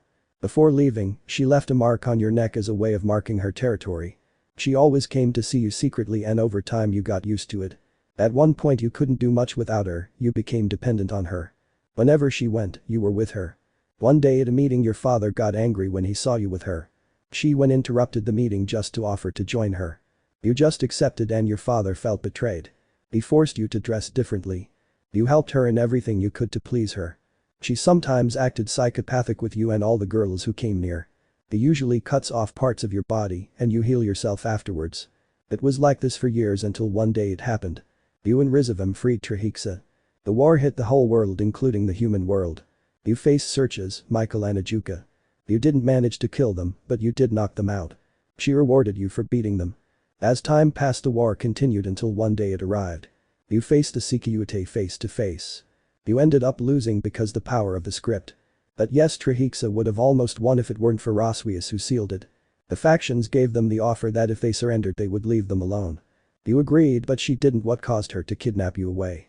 Everyone was looking for you and she told you that even your mother came back with your father to look for you and that surprised you. Your mother was a cadre penemu. For years you were locked away trying to escape just to see your parents, but in that time she broke you little by little mentally. One day she just broke you completely and made you dependent on her and only her. They got married in secret to move to China to live peacefully forever. Michael 5 Yandere. Context of your story. You were an archangel, being the younger brother, being the one who carried the master sword, a very powerful sword created by the biblical god. Michael was the most beautiful woman in heaven and you the most loved and respected young man for having the master sword. They both loved each other very much, but they didn't know that the other loved him very much. They were in the middle of the war with Lucifer, who calls himself Ganondorf. He had challenged you in the last fight to fight the two of you. You declared your love to Michael a few days earlier and fortunately she accepted you. Both hid their relationship since it was forbidden between siblings. The day you faced Ganondorf you came out wounded but victorious. She cried, hugging your body, blaming herself for your condition. She decided to put you in a healing chamber that she said would take several years with no specific date. While you were in coma, she took over the sky. As the years went by, she forgot that she was in love with you and only remembered you as her younger brother. You woke up after 500 years. All the factions came to see your awakening. You tried to hug her, but she avoided you. And he remembered his old relationship and for some reason it hurt him to tell you that they were nothing anymore. You decided to go on a trip around the world. On all your trips you felt alone without her just like she did. You faced all the enemies that stood in front of you. Many factions wanted you to join, but you just said you didn't want to join anyone. She felt something thinking that you were there alone without her and that you might meet a woman that made her angry. She sent several soldiers to watch you because supposedly they couldn't lose their best soldier. She watched over you with her light magic at all times. They invited you to join the alliance and you only accepted if they let you continue with your travels. She unconsciously looked for ways to spend time with you by inventing any excuse. She was very affectionate with you and you did nothing. She reminded you of the past.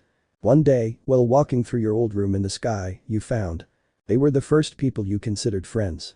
2 Yakes, 1 Yakai Orni, bird, 1 Zora, fish, a human blessed by Thor with lightning, and a human who was the product of Lucifer's experiments. You were sad to know that you were the only one alive. She just kept an eye on you and was slowly getting closer to you. She saw how you talked a lot with Seraphol, and that made her very angry without knowing why. Seraphol one day appeared in her territory all hurt and scared. She says she doesn't remember, but it seems that she does. Michael started acting strange. He was more affectionate and flirtatious than he was before. It even made you uncomfortable. One day Michael discovered that he never stopped loving you alone. He hid his madness and obsession for you. One day they noticed how bad you were, and to help you they asked you to sing about how you felt. Tennessee. You'll keep breathing, even if you just live doing whatever works. Live depending on someone else. Even if their support disappears, you will continue to breathe. Becoming dependent on the next thing. And memories came to your head from your trip around the world. Tennessee. My disposable ties. And the relationships that only exist at the right time and place. Even if I try to complain by saying that's not right. I still don't understand anything, it seems. And memories came back to him of when he met descendants of his best friends and people he knew in the past. Tennessee. Despite what someone may tell me. I will always be like this. I will lower my gaze. To all my severed ties. Apparently, even if I'm crying in solitude. Nobody will care. And once again, deadly loneliness strikes. And memories came back to her of when she met her best friend Mifa's younger brother or when she was with the Ornis in the snow. Tennessee. For every person whose feelings I treat with disdain. I live trusting in another. The punishment for running away all those times. He tightens around my chest and sinks his fangs. Before I knew how much solitude began to approach. Only my heart noticed, longing for someone else. Amidst the stabbing pain of needles and thorns. I sank into the helplessness of being alone. Memories of his friends and his sister many years ago came to mind. Tennessee. Even if I tell someone else. There is no turning back now. Including the things I gave up. But what a pain. Tennessee. Apparently no matter how many times I cry. It won't reach anyone. Cracks run through my heart. Tennessee. So I won't break it. So I won't break it. Even with my inexperienced hands, I will try to protect him. Tennessee. What if I end up trying too hard? And get crushed? They're just trivial emotions, right? Tennessee. Apparently, even if I hug myself on my knees and cry. Nothing will change. Tennessee. Not even my cries. That echo in this quiet room. Tennessee. Even if the night swallows her up. Even if the moon shines on it. Tennessee. It won't disappear. It won't disappear. Just look at the truth. It won't disappear. I can't say that I can't cure it. To the voice I hid inside of me. Deadly loneliness attacks. Everyone started to cry when they heard you sing. I can't stop laughing my ass off. Michael was crying his eyes out, his face was full of tears. She set out to love you. One day you woke up with her on top of you. She said she wanted to get back to the relationship they had a long time ago. You doubted a lot. I kissed you all over your face with lots of love. You felt uncomfortable with how she treated you and tried to get away from her every time you saw each other. She got angry when she learned that you spoke to Seraphol again. Because of madness he let himself be consumed by darkness, falling. He killed the leaders and people present at the last meeting they had in order to kidnap you. To break you mentally, she did kissing you and being good to you only made you fall in love so much that she made you fall in love until you became obsessed with her and were dependent on her. They both lived together forever. Alby and Femme Yandere. You were its bearer. At first I distrusted you for being a man. They knew each other since they were children. You managed to control the balance breaker for a certain time. You were someone who always tried to help others, that made her trust you. Training at that time was what you did the most, apart from talking to her. Over the years she fell in love with you. One day you met Azazel, and she had a bad feeling about all this. At the faction meeting you were offered the chance to be the future father of the Sekiryuutei's future son, obviously the son being yours. She angrily said that you couldn't have a child with the carrier of her rival. She would get angry every time a girl came near and prevent Azazel from taking you to the. His jealousy is the worst because he gets angry, yells and complains about everything. The Messiah and the commander would treat us better. He fights a lot with Drake saying that you were better than Asari at everything and that she didn't deserve to be with you. I was looking for a way to get out, even possessing your body in the middle of the night to look for information. I managed to discover what I could do to get out of divine dividing without ceasing to be connected, but there was a consequence. She would go crazy and obsessed with something. Guess who she did it for you. She became more aggressive with everyone. She doesn't want them to get close to her man. He kills several girls for time. Bro, I don't even have that many friends. And I don't know what to say, just that I killed Asari along with Drake saying. He is mine, and everything that is mine no one may touch, that includes you too. The deaths were more until at one point there was a disappearance here. She decided to keep you away from everyone to prevent you from getting hurt in the middle of everything. Every day he disappeared and never appeared again until the afternoon, until one day he stopped doing it. You asked him why he was leaving and why he stopped doing it. This is what he answered you. She said that every day she went out to eliminate people to prevent them from hurting you. Apart from also eliminating women to prevent them from hurting you emotionally. She just wanted to protect you. One shot, Venolana Gremory Yandere.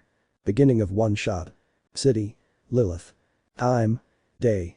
You can see in the biggest city of demons, you could see people walking and strolling happily, but we focused on the lower neighborhoods of the city where a beautiful woman was walking. She had brown hair, violet eyes as well as a red dress with pink gloves and also a golden necklace. She was none other than Venolana Gremory, formerly Bale. Colored by me. She was walking slowly, thinking about what had happened a little while ago. Flashback. Venolana could be seen in her room, calm and with a smile, preparing for her date with her husband. It had been a long time since she had time alone with her wife, since she always spent her time working or with her children and could never be with her, and that made her angry until a few days ago when she was able to plan with him to go to a restaurant to eat together after so long, but everything changed a while ago. She arrived at the restaurant and sat at the table she reserved, waiting and waiting, but he never arrived. But after a while someone approached, but when she raised her head and she saw the gentleman of her husband who gave her a letter. For a moment she wondered why the letter, but she knew what it was going to say, but she didn't lose hope that it wasn't what she thought, but she opened it and it said. Honey, I know I promised you that today would be a day for us, but I think I've had an opportunity to get Rias out of her engagement with Razer, and I'm going to try to avoid that wedding, but if I can't, I'll leave all my hopes to young Haidu. But the thing is, I won't be able to go today, it will be for next time. Hanamorziaticus Gremory. She just sighed without realizing that the tears were falling, so without saying anything, without having ordered anything, without eating, she went there being seen by everyone, who felt sorry and pity for her. She began to walk through the streets of Lilith looking at the ground without paying attention to her surroundings. She remembers the last day where she spent time with her husband. It was a day before announcing the engagement between Rias and Razer. She only said that it would not go well. That her daughter would not be happy, but he was with the council, and they wanted to have more powerful pure-blood demons, but it did not end well, and since then she has spent time trying to break that engagement. But one day, his day, he decided to go and take advantage of an opportunity to break the engagement when he had many opportunities to do so, but he didn't leave and left her waiting for her, making her waste her time there when he could be doing other more important things. When her aura began to increase in intensity, something hit her face blocking her view, that angered her, and when she grabbed it and was going to destroy it with her aura and saw that it was a small sign out of curiosity, she read the title. Manzoku Dore. Slaves of Satisfaction. Manzoku Dore. Slaves of Satisfaction are slaves capable of fulfilling any wish of their master-mistress, no matter the cost. We have from the most faithful warrior to the best servant. They will never contradict a single word. She looked at that poster very carefully, seeing the horror of what was happening to the lower class of demons. For a moment she hesitated to go take a look, but she repeated to herself that it was not the right thing to do until she thought, if Zeoticus can do whatever he wants without consequences, then I will too. And he headed there to maybe find something that might interest him. End of flashback. And so we got here. He looked around to see where the place he was looking for was until he turned a corner and saw a two-story building with a sign with the same description as the sign. She hesitated for a moment but took a deep breath to start walking to the place. There were two soldiers who, upon seeing her, got nervous but opened the doors, letting her pass and closed the doors behind her, and she just went up the stairs, but when she went up she met the owner of the place. He was an old man with white hair, a white mustache, and rounded glasses, along with a pointy nose and ears. He also wore a long dark blue coat with flared feathered sleeves over at least one pair of baggy blue pants and long flared shoes. His coat had a wide feathered collar with some sort of hat or headdress with a pair of feathers. He looked at her and was surprised to see her, but put on a calm smile to speak to her with respect. "Hello Venolana-sama, what brings you here?" said the old man, bowing to the woman who just looked at him and then sighed tiredly and said. "Venolana. I came for a slave," she said nervously, but firmly before the old man, who showed a surprised face but then smiled, and patriarch of a clan, had never come to her business. It was new and satisfying to know that her business reached such a level of interest in the people. "Wow, Venolana-sama surprises me, but at the same time I'm happy. I will show you my best slaves, follow me," she said, happily going down the stairs to go to a door where it said not to enter, confusing the woman who asked. "Venolana.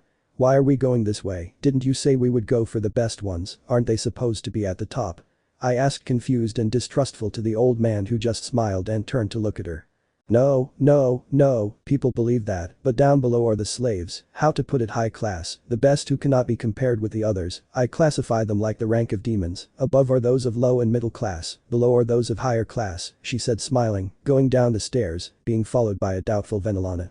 Going down the stairs, everything became darker, so the seller only used fire magic to light his hand, using it as a torch to guide himself, until at one point they stopped going down when they reached the end. Venolana saw around her how there were several people, adults, children, teenagers, all being low-class demons in her world. It made her sad to see people like that, without a home, without food, clothes, family, nothing, alone, nothing. They continued walking until they came to some doors with signs of upper class. And another one that caught my attention when I read it. Supreme class. But I leave my thinking to the old man to speak.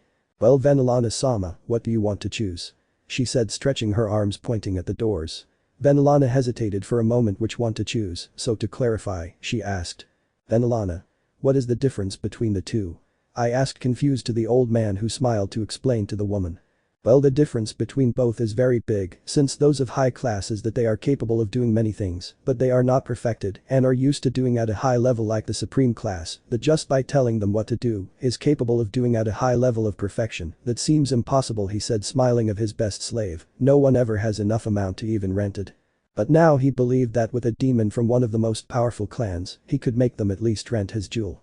Venolana just thought carefully. She didn't know that deciding on one side, she knew that if she chose one of the two and people found out, she would be in a bad light, and her reputation with the servants, slaves and things like that would be bad, but she sighed. She was going to take the risk.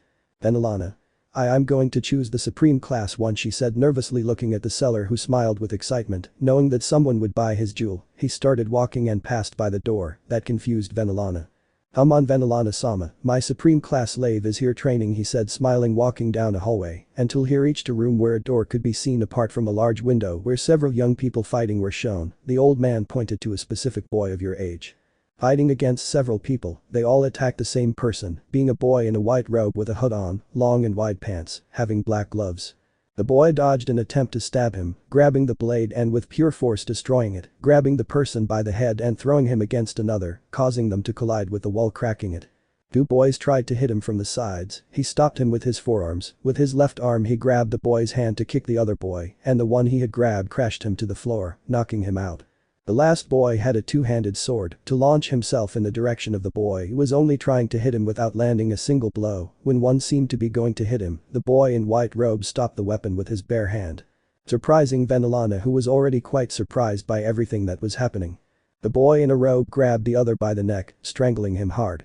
Until a voice from the old man sounded throughout the room, saying, "Issei, can you stop now?" he said calmly, so that you could release the guy who fell to the floor coughing, and you could go out the door, leaving everyone as they were. You arrived at the room where Venolana and the old man were. You alone knelt in front of them to wait for orders from the old man, who said, "Venolana-sama, he is Issei, my only supreme class slave, capable of doing anything. He is good as a servant, but perfect in fighting. Apart from all the nobles who came to train with him ended up defeated, including Razer-sama and his daughter Rias-sama," he said calmly. Well, the woman thought about how to punish her daughter for coming to this kind of place and not telling her about it, "But I'm doing better apart from everything you had on. Around your neck you had bandages, on your shoulder too, and with many bandages on your legs." Venolana. She remained silent, thinking better about everything she saw and what would happen in the future if she bought it. Besides, she couldn't say that she bought a slave just like that. She had to hide that, but how? After a few eternal seconds of thinking, I make a decision. Invoking a magic circle, I gave the money to the old man, who smiled victoriously, knowing that his best slave would finally come out after so many years locked up. While Venolana also took out a wooden box with the symbol of the Bale clan on top, opening it and showing several chess pieces, grabbing one of them and bringing it closer to the boy. Venolana.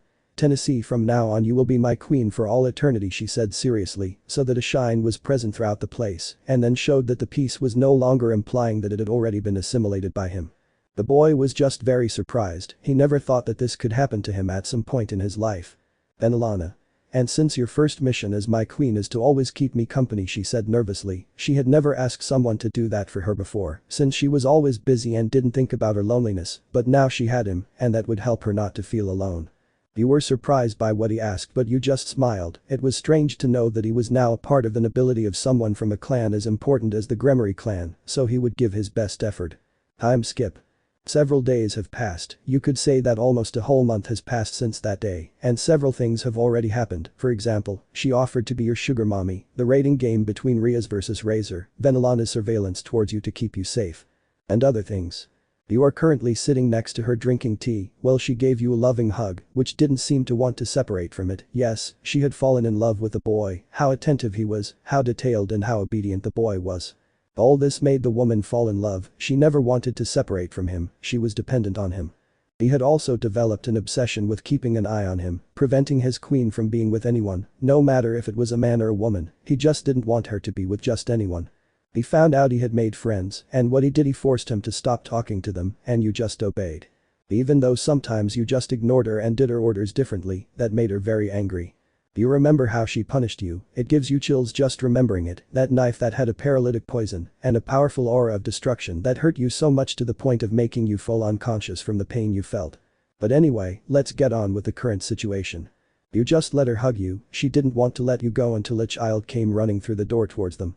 Grandma, Aunt Rias came, I shouted with emotion, hugging Venolana, who smiled when she saw her grandson Milikas, and knowing that her daughter came to see her. You just stood behind her watching the scene and then saw how several boys came through the door. The ones that interested you the most were the brown-haired boy who was apparently the Sekiryuutei, the crimson-haired girl being Rias Gremory, the daughter of her mistress, the white-haired boy feeling Nekomata power in her, and finally the purple-haired girl being Akeno Himejima, the daughter of Grigori Barakiel's cadre. Venolana. What's happening to make so much fuss? She asked with a smile, looking at the little boy who just hugged her and then saw her daughter and her nobility. Rias. Issei, she said angrily, so that the boy would just look at her nervously for her to continue talking. Rias. It's in vain that you look at my mother, he said, closing his eyes, he was only surprised. Tennessee, this is going to be a very. Time skip 2 hours later. You were informing Venolana about your latest mission while she was reviewing documents, but she wasn't paying attention to either of those things, all she was thinking about was. Mater Asiaticus Gremory. She now wanted her dead for only one reason. Flashback. It had been 20 minutes since the Gremory nobility went to their rooms, currently you were next to Venolana who was feeding you, while Asiaticus watched the scene jealously, and Venolana was going to continue feeding her queen but. Asiaticus. Venolana, can I talk to you alone, he said seriously, getting up from his seat to leave, being followed by an irritated Venolana. They both went to the living room to talk. Asiaticus. Why do you act like this with him, when I'm here, don't you have any shame? He said angrily, grabbing Venolana by the arm, who only got angry to get out of his grip to tell him. Venolana. Ashamed of what? She asked, annoyed, looking into his eyes while he got angrier, and when he couldn't control himself he yelled at her. Asiaticus. Giving affection to someone as if they were your partner, remember that I am your husband, so you have to respect me, he shouted angrily, grabbing her arms, putting force on her, causing it to hurt, but she only pushed him, throwing him to the floor. Venolana. I only do what you do, give love to my queen when you do the same with your bishop, don't believe that I haven't seen you or heard the rumors that you are unfaithful to me, she shouted angrily, and at the same time shed tears seeing her husband, who was surprised. She just ran away, leaving Asiaticus in shock and impression. End of flashback. You finished informing Venolana of your mission, but when you finished counting and waited for an order from her, but not receiving a word, you looked up, seeing how she was focused on those documents. You approached to touch her shoulder, startling her, and she grabbed your wrist in surprise, but upon seeing you, she calmed down and pulled you into a hug, which you didn't reject. You just stayed like that while she thought. Venolana.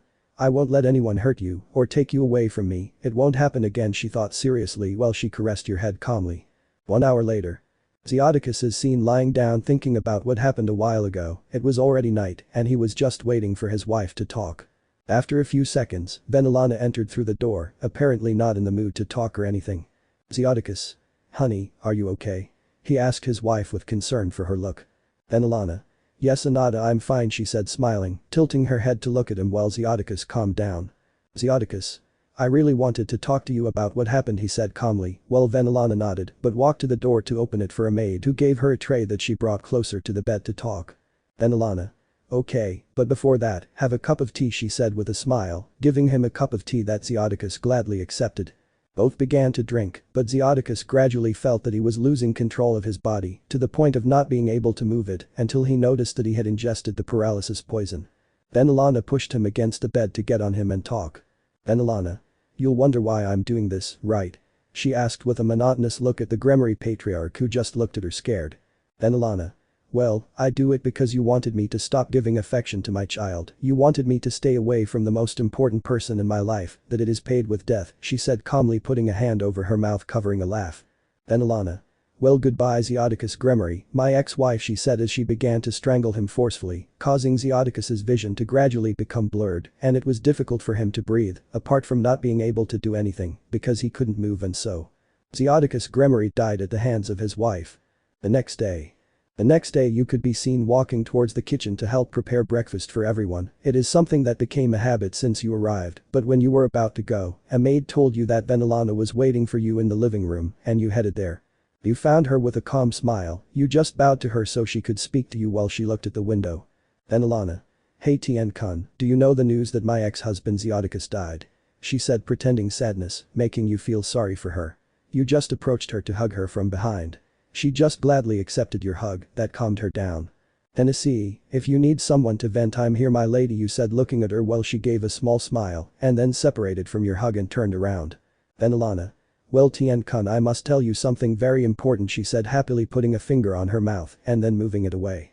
Tienne, that's my lady, you said respectfully looking at her so that she would take out a small black box from a magic circle and take out a ring with a diamond in it and kneel in front of you. Venolana. Tienne-kun, will you marry me, she said excitedly and nervously. You were just surprised, but you blushed to say. Issei, why yes Venolana sama, you said nervously, but happily she just started shedding tears of happiness to jump to hug you, both of you just cried from happiness. Time skip. You see it in a forest, a giant house where you saw a girl running into a room showing you cooking, she just came closer to tell you. Odo-san, Oka-san is bothering me with when I will have a boyfriend, she said with an angry grimace, looking at a Venezuelan who comes through the door laughing softly at her daughter, and you just said.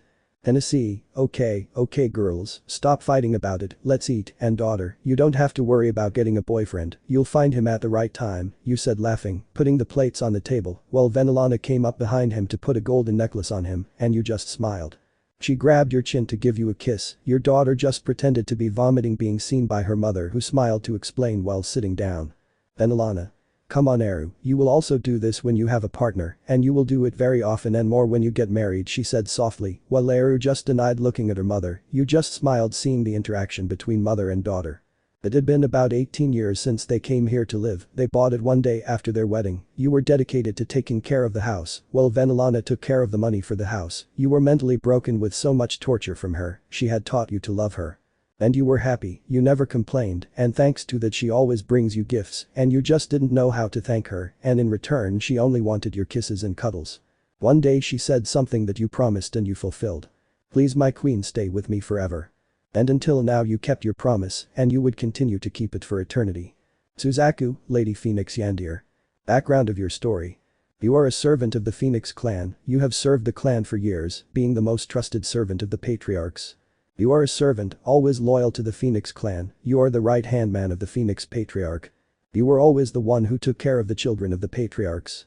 Suzaku and you were very close, obviously it created jealousy among people, including her husband. You are always attached to your masters, therefore, you and Grafia are considered the best servants of the underworld.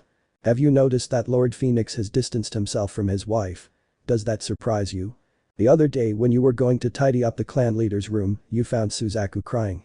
Instead of leaving, you stayed and comforted her, and you ended up sleeping with her, cuddling. From that moment on, Suzaku became totally attached to you, she had developed a kind of dependence on your feelings. One day when the patriarchs were in a clan meeting, you found Suzaku's diary that narrated how his dependence, but at the same time an obsession developed, since photos, clothes, things of yours or that you have used were shown. Since that day you tried to get away from her, which made her very angry, and at the same time a madness grew inside her. I unfollowed you, luckily for you, but now you feel like they're watching and following you.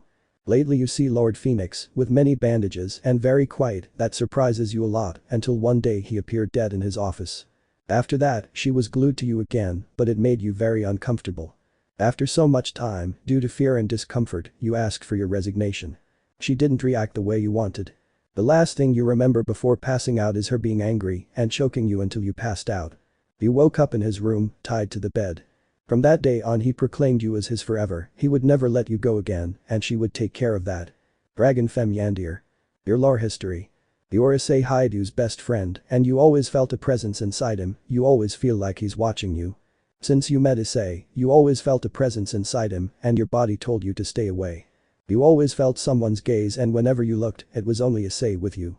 One day, like any other, you had a feeling that something was going to happen, and it happened. One day Issei stopped coming, and 2 weeks passed. Instead, a girl with ruby red hair arrived, wearing a dress. You wondered who she was, but in class she introduced herself as the new teacher.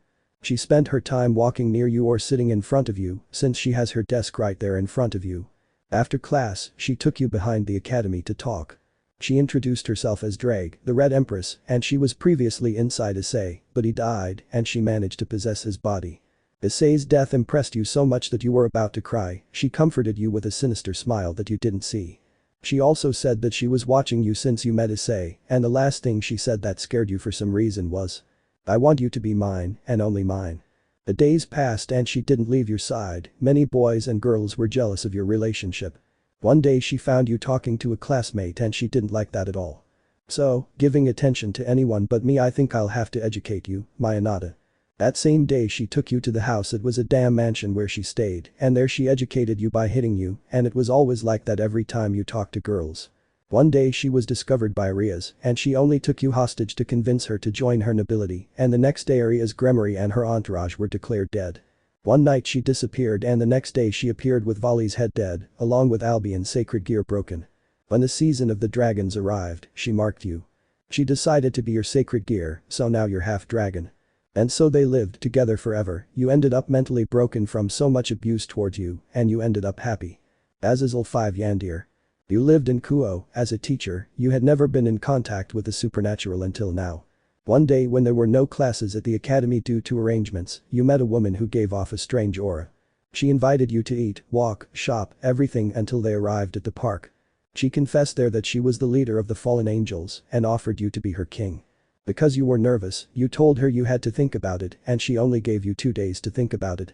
After 2 whole days of thinking, you decided to reject her. You had tried hard to be the star teacher of the school, so you wouldn't abandon her. When she heard your answer, she got totally angry, which caused her to kidnap you. You ended up chained in Azazel's house. She took you to her room, where she chained you there forever. She went to be with you every day, and you just tried to avoid her. Since she continued to be avoided, she decided to resort to force, and for 4 whole days she beat you until you gave up. He became happy, so every day he fed you, he gave you love, until almost a month later you became boyfriends. She took off your chains, but that didn't say you could leave the house, you had to stay there all day.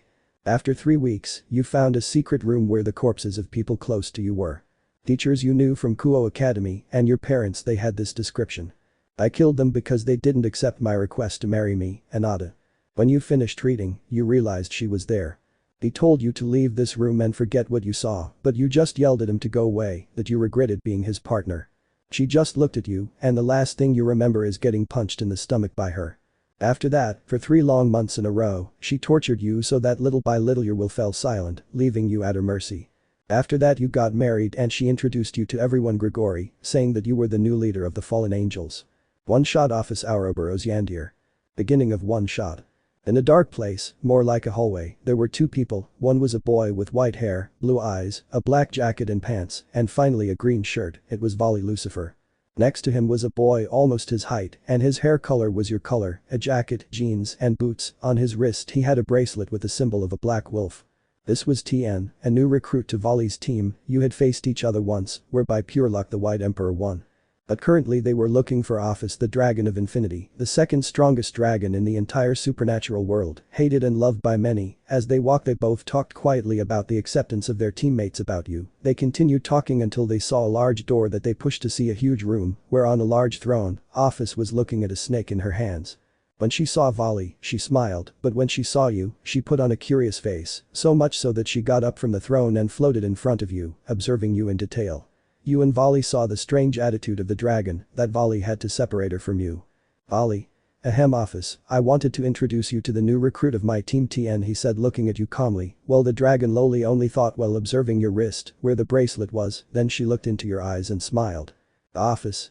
So you're the new recruit, well, you must be strong to be on Vali's team, I expect a lot of things from you Tienne, she said with a chilling smile, which made you feel a chill down your back because of the coldness and disinterest she showed.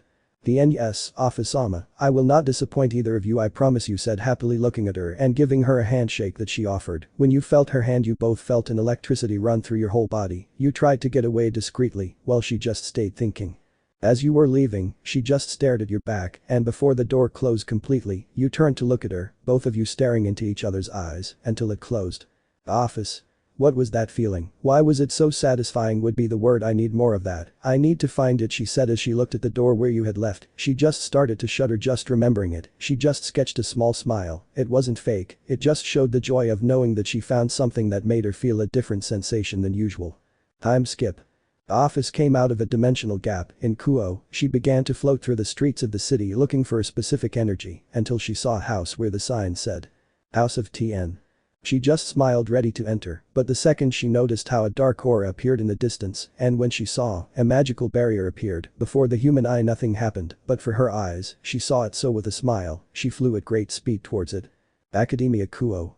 In this academy that was surrounded by a barrier, they were currently in a big fight, and who were the ones fighting? Well, they were the Gremory group along with Tienne, against Kakabiel. A rather peculiar scene is taking place right now. Kakabiel. Only your boy remains, Kakabiel shouted with emotion and arrogance towards you, you just looked at him calmly, you walked towards him, while the cadre just laughed at the chaos he was causing, little more, and he would kill the sisters of the mass Lucifer and Leviathan, thus a war would begin. But he didn't count on how many bandages would start coming out of your bracelet while your clothes were destroyed, and seconds later being made of bandages and darkness was behind you, hugging you, little by little the bandages would join your body. And seconds later a flash of darkness would blind everyone, when the flash went away, the smoke and earth rose, leaving nothing to be seen for several seconds. As all that smoke passed, it would go away, showing you with black armor, a cape also of the same color, boots in the shape of a wolf's foot, your hair turned black with purple touches, and finally a wolf mask with purple eyes, with a moon on the forehead. Dient ah. Sacred artificial gear. Night Wolf Yarm. You had invented your own sacred gear, which fed on your negative emotions, so it never worked if at that moment you didn't have any emotion like anger, sadness, hate, etc.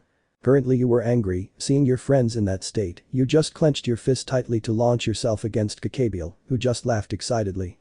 While in the distance Office watched you smiling, knowing that she had someone unique and interesting in her ranks, but she tried not to focus on that and continued watching. You launched yourself at great speed and agility dodging Kakabiel's spears, who only flew backwards trying to get away, you just smiled under your mask. Tienne, are you afraid of me? Fallen Dove Jahahahaja, you screamed in a state of madness, jumping and dodging their spears. Kakabiel, upon hearing what you said, just stopped, waiting for you. Kakabiel. Not at all, brat, come try hit me, he shouted angrily, while preparing two spears of light, like swords ready to fight. You smiled, before reaching him you jumped and landed on him to fall on a downward kick that was stopped by the fallen angel, he smiled mockingly. But he didn't expect you to twist to hit his stomach, pushing him away, seeing you run back he just threw two large spears of light that you grabbed to throw them back now at Kakabiel, who just rose, but in reaction to not seeing you on the ground, he looked up seeing you, while you charged elemental energy of electricity. You smiled to hit him in the face sending him to the ground, when he hit the ground from the rebound he stayed in the air for a moment, what was not seen coming was Issei Haidu who with 10 boosts charged, threw a punch that sent him flying against the barrier. Kakabiel all hurt and with 2 big bruises on his head and stomach, Kakabiel only showed anger towards you too, but you saw how the magic barrier was broken by a white armor, being Vali. Vali. Well Kakabiel, you've already caused a lot of problems, and Azazel is already getting on my nerves with you, he said as he launched himself towards the cadre, and before he could do anything, he ripped off his wings. Kakabiel gasped at a blow from Vali who only smiled as he grabbed the fallen angel's neck. Vali. Well here my work is finished he said, while Issei's booster gear began to react to Vali's presence, meanwhile Office only watched Tienne, who only looked at the scene that was happening in front of him. Office just looked at the boy one last time before opening a dimensional rift and leaving without saying anything the whole time and without anyone noticing her. Time skip 1 hour later. You were entering your house, your muscles aching from the strength you exerted in this fight you had. When you reached the living room you saw the lights were on. You became alert and advanced until you reached the door. When you entered, you saw none other than Office sitting with a smile. Tienne, oh Office, what are you doing here, you said nervously, watching as she glared at you with her serious look. When she saw you she just floated until she was in front of you and asked. Office. What did you do to me? He said, taking you by the neck of your clothes. You got nervous and tried to get away while you said. Tienne, I don't know what you're talking about, I didn't do anything, you said nervously while you noticed the strength in his grip on your neck. Office. She didn't say anything, she just stared at you, you just stayed silent. After what seemed like hours she spoke calmly. Office. Fine, for now I'll leave you, but tomorrow I'll come see you, I hope you remember, she said, throwing you to the ground. You only saw her leave in a dimensional gap when you fell. You just sighed heavily. Today many things have happened in a row, and tomorrow there would surely be more. The next day. The dimensional gap opened in the living room of your house, and from there Office came out. Not seeing you in the living room, she searched for your energy. Noticing that you were up above, going up, she entered the room where you were, seeing you asleep. She just sat on the edge, watching you calmly. The day they almost discovered that she was watching you, it was Kuroka. She just said that she would like to meet the person who made Office leave her throne. This angered her, and she told her that if she followed her or discovered who she was seeing, she herself would kill her in the worst way. This confused her, she had never acted like that, but I don't know, she regretted it. She only wanted Tienne for herself, and only for herself. She wanted to continue feeling those sensations and emotions that the boy gave her when she was next to him. She thought he had bewitched her, but nothing of the sort. The boy was not strong enough, neither physically nor magically. He was barely at the level of a low-class Mau, so it did not agree much. The boy was curious and interesting to her in years. When she saw his clock she noticed that it was still very early, so she took the opportunity to get into her bed and snuggle up next to him, waiting for the boy to wake up. Little by little she closed her eyes until she fell completely asleep next to the boy who hugged her unconsciously. Hours later. You were waking up, you noticed black hair in your bed. You didn't remember having left your hair long until you noticed a lump under the sheets and you were hugging it. Little by little, you uncovered the person who was there, being the same sleeping Office. From the fright you fell to the floor. You watched her as she woke up, she only saw you on the ground and came down to kneel in front of you. Office. What are you doing on the floor? He said, looking at you while you just got up quickly without letting him help you. Tienne, nothing, I just fell from the shock of seeing you here, you said, a little scared, changing to go out to the academy. Office, noticing this, just grabbed your hand that was about to grab the academy shirt. You just got confused. Tienne, oh Office, Ama, you said nervously. She smiled to give you the clothes she took out of a magic circle. Office. Here, you're not going to that Kuo academy, you're coming with me, he said, giving you some clothes. You just looked at it strangely and didn't decide to ask. As the minutes passed, you came out showing off your new outfit. Tienne, why should I wear this, Office, Ama, you said doubtfully, while she opened a magic circle where she stood and just made the sign for you to come closer. You just made her marry. Upon entering, you were teleported to the Cow's Brigade base. She just grabbed your hand to sit you on the throne. You just let yourself be guided until she ended up sitting on your lap. You just stayed still. Office. Apart from now, you Tienne will be my second in command. You will stay with me every day, and I do not accept any answer. You will only obey me, she said, to turn around, still sitting, to grab your chin. You just blushed. You did not expect Office's actions. She just looked at you and without thinking she kissed you almost by force. You just tried to separate her with all your strength, but she didn't even have to do anything to submit you. As the seconds passed, an aura surrounded both of you that was released by Office. When you both separated, she had a calm smile, and you blushed deeply while sweat and saliva ran down your face and lips. She just smiled, pleased, and at the same time became mocking, seeing her beloved in that way, all submissive and obedient towards her. That gave her great happiness and satisfaction. Office. One more thing, she said, catching your attention. When you looked into her eyes, you noticed how there were two hearts in her pupils missing you, but you paid more attention to her words. Office. Lately I've noticed that we're in the time of the dragons, I mean that I'm in heat, and you must attend to me as my second in command, so tonight you'll be mine, and only mine, she said with a calm smile, looking at your scared face. You tried to get her off you, but her strength was greater. The last thing you saw before falling unconscious was her bringing her lips to your neck. Time skip.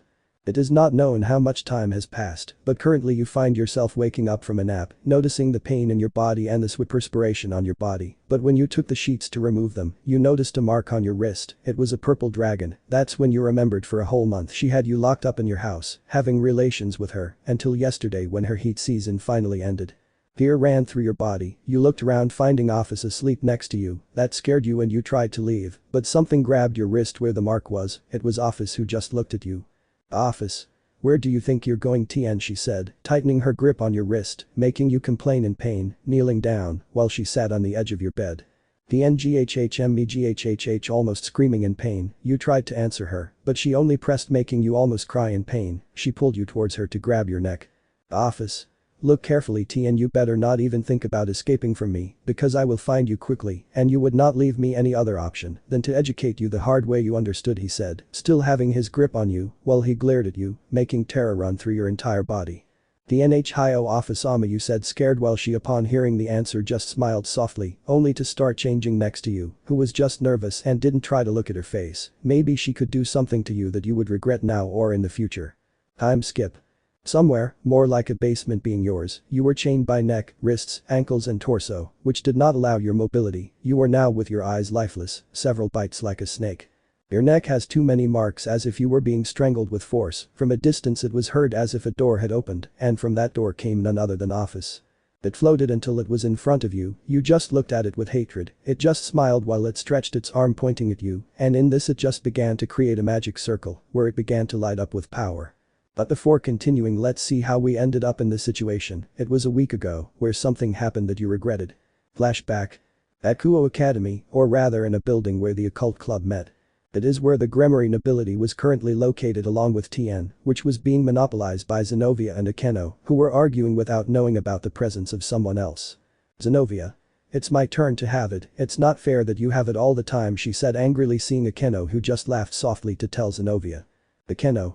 Xenovia-san, are you jealous that I have Tienne-kun, she said as she tightened her grip on you, that angered the girl, and they started arguing to see who had you. But no one noticed that someone was watching them from the window, that someone was Office, who was only watching the interaction between the three. Office.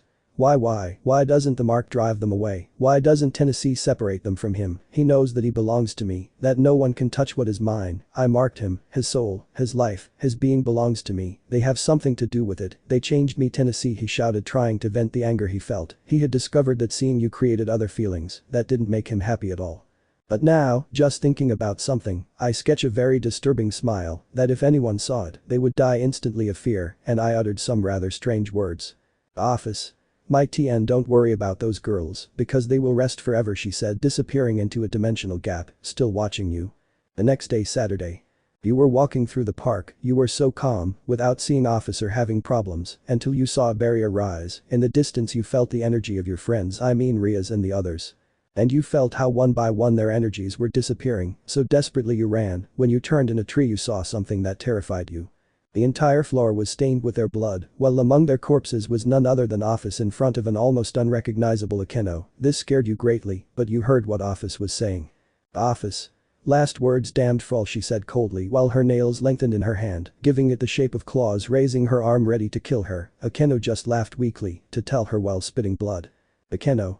Tienne-kun will never love you, when he knows this, he will hate you, she couldn't finish, because Office grabbed her face with her hand to bring her closer and tell her. Office. He will love me, even if I have to force him, no matter the way, he will only love me, he said to cut off Akeno's head with a cut, which only rolled down Office's side, who didn't give it importance, but reached your feet. You saw how she gave a smile even dead.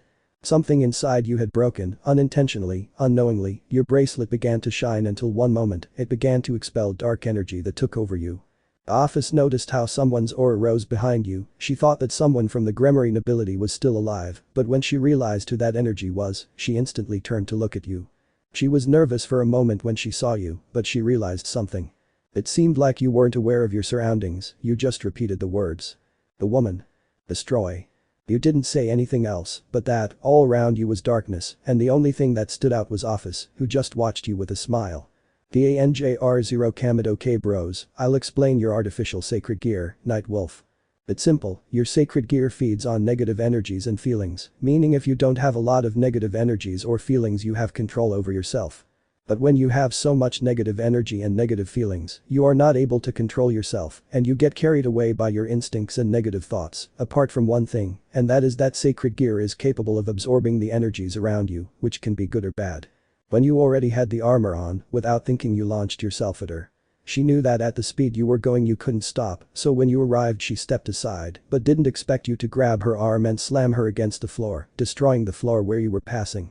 She only removed her grip to with a blow threw you almost close to the edge of the magic barrier. She stood up to clean the dirt that was on her. You only got up to with a strong jump launch yourself against her, that invoked a magic circle that launched several dark spheres that crashed against you. Falling almost on top of her, you charged elemental water energy to launch a powerful ray at her face. When she finished receiving the ray, she saw that you were not there, and seconds later she received a blow to the chin that lifted her into the air. At her side she saw you about to give her a kick that would make her descend. But already tired, she invoked a magic circle that made you crash to the ground. When you were there you tried to stand up, but she only placed her foot on your chest. Tienne, grrrrh you said senselessly, you didn't think, you just acted as if you were a hungry animal, without wanting to think or plan anything, you just let yourself be carried away by your uncontrolled instincts, she smiled victoriously and mockingly. Office.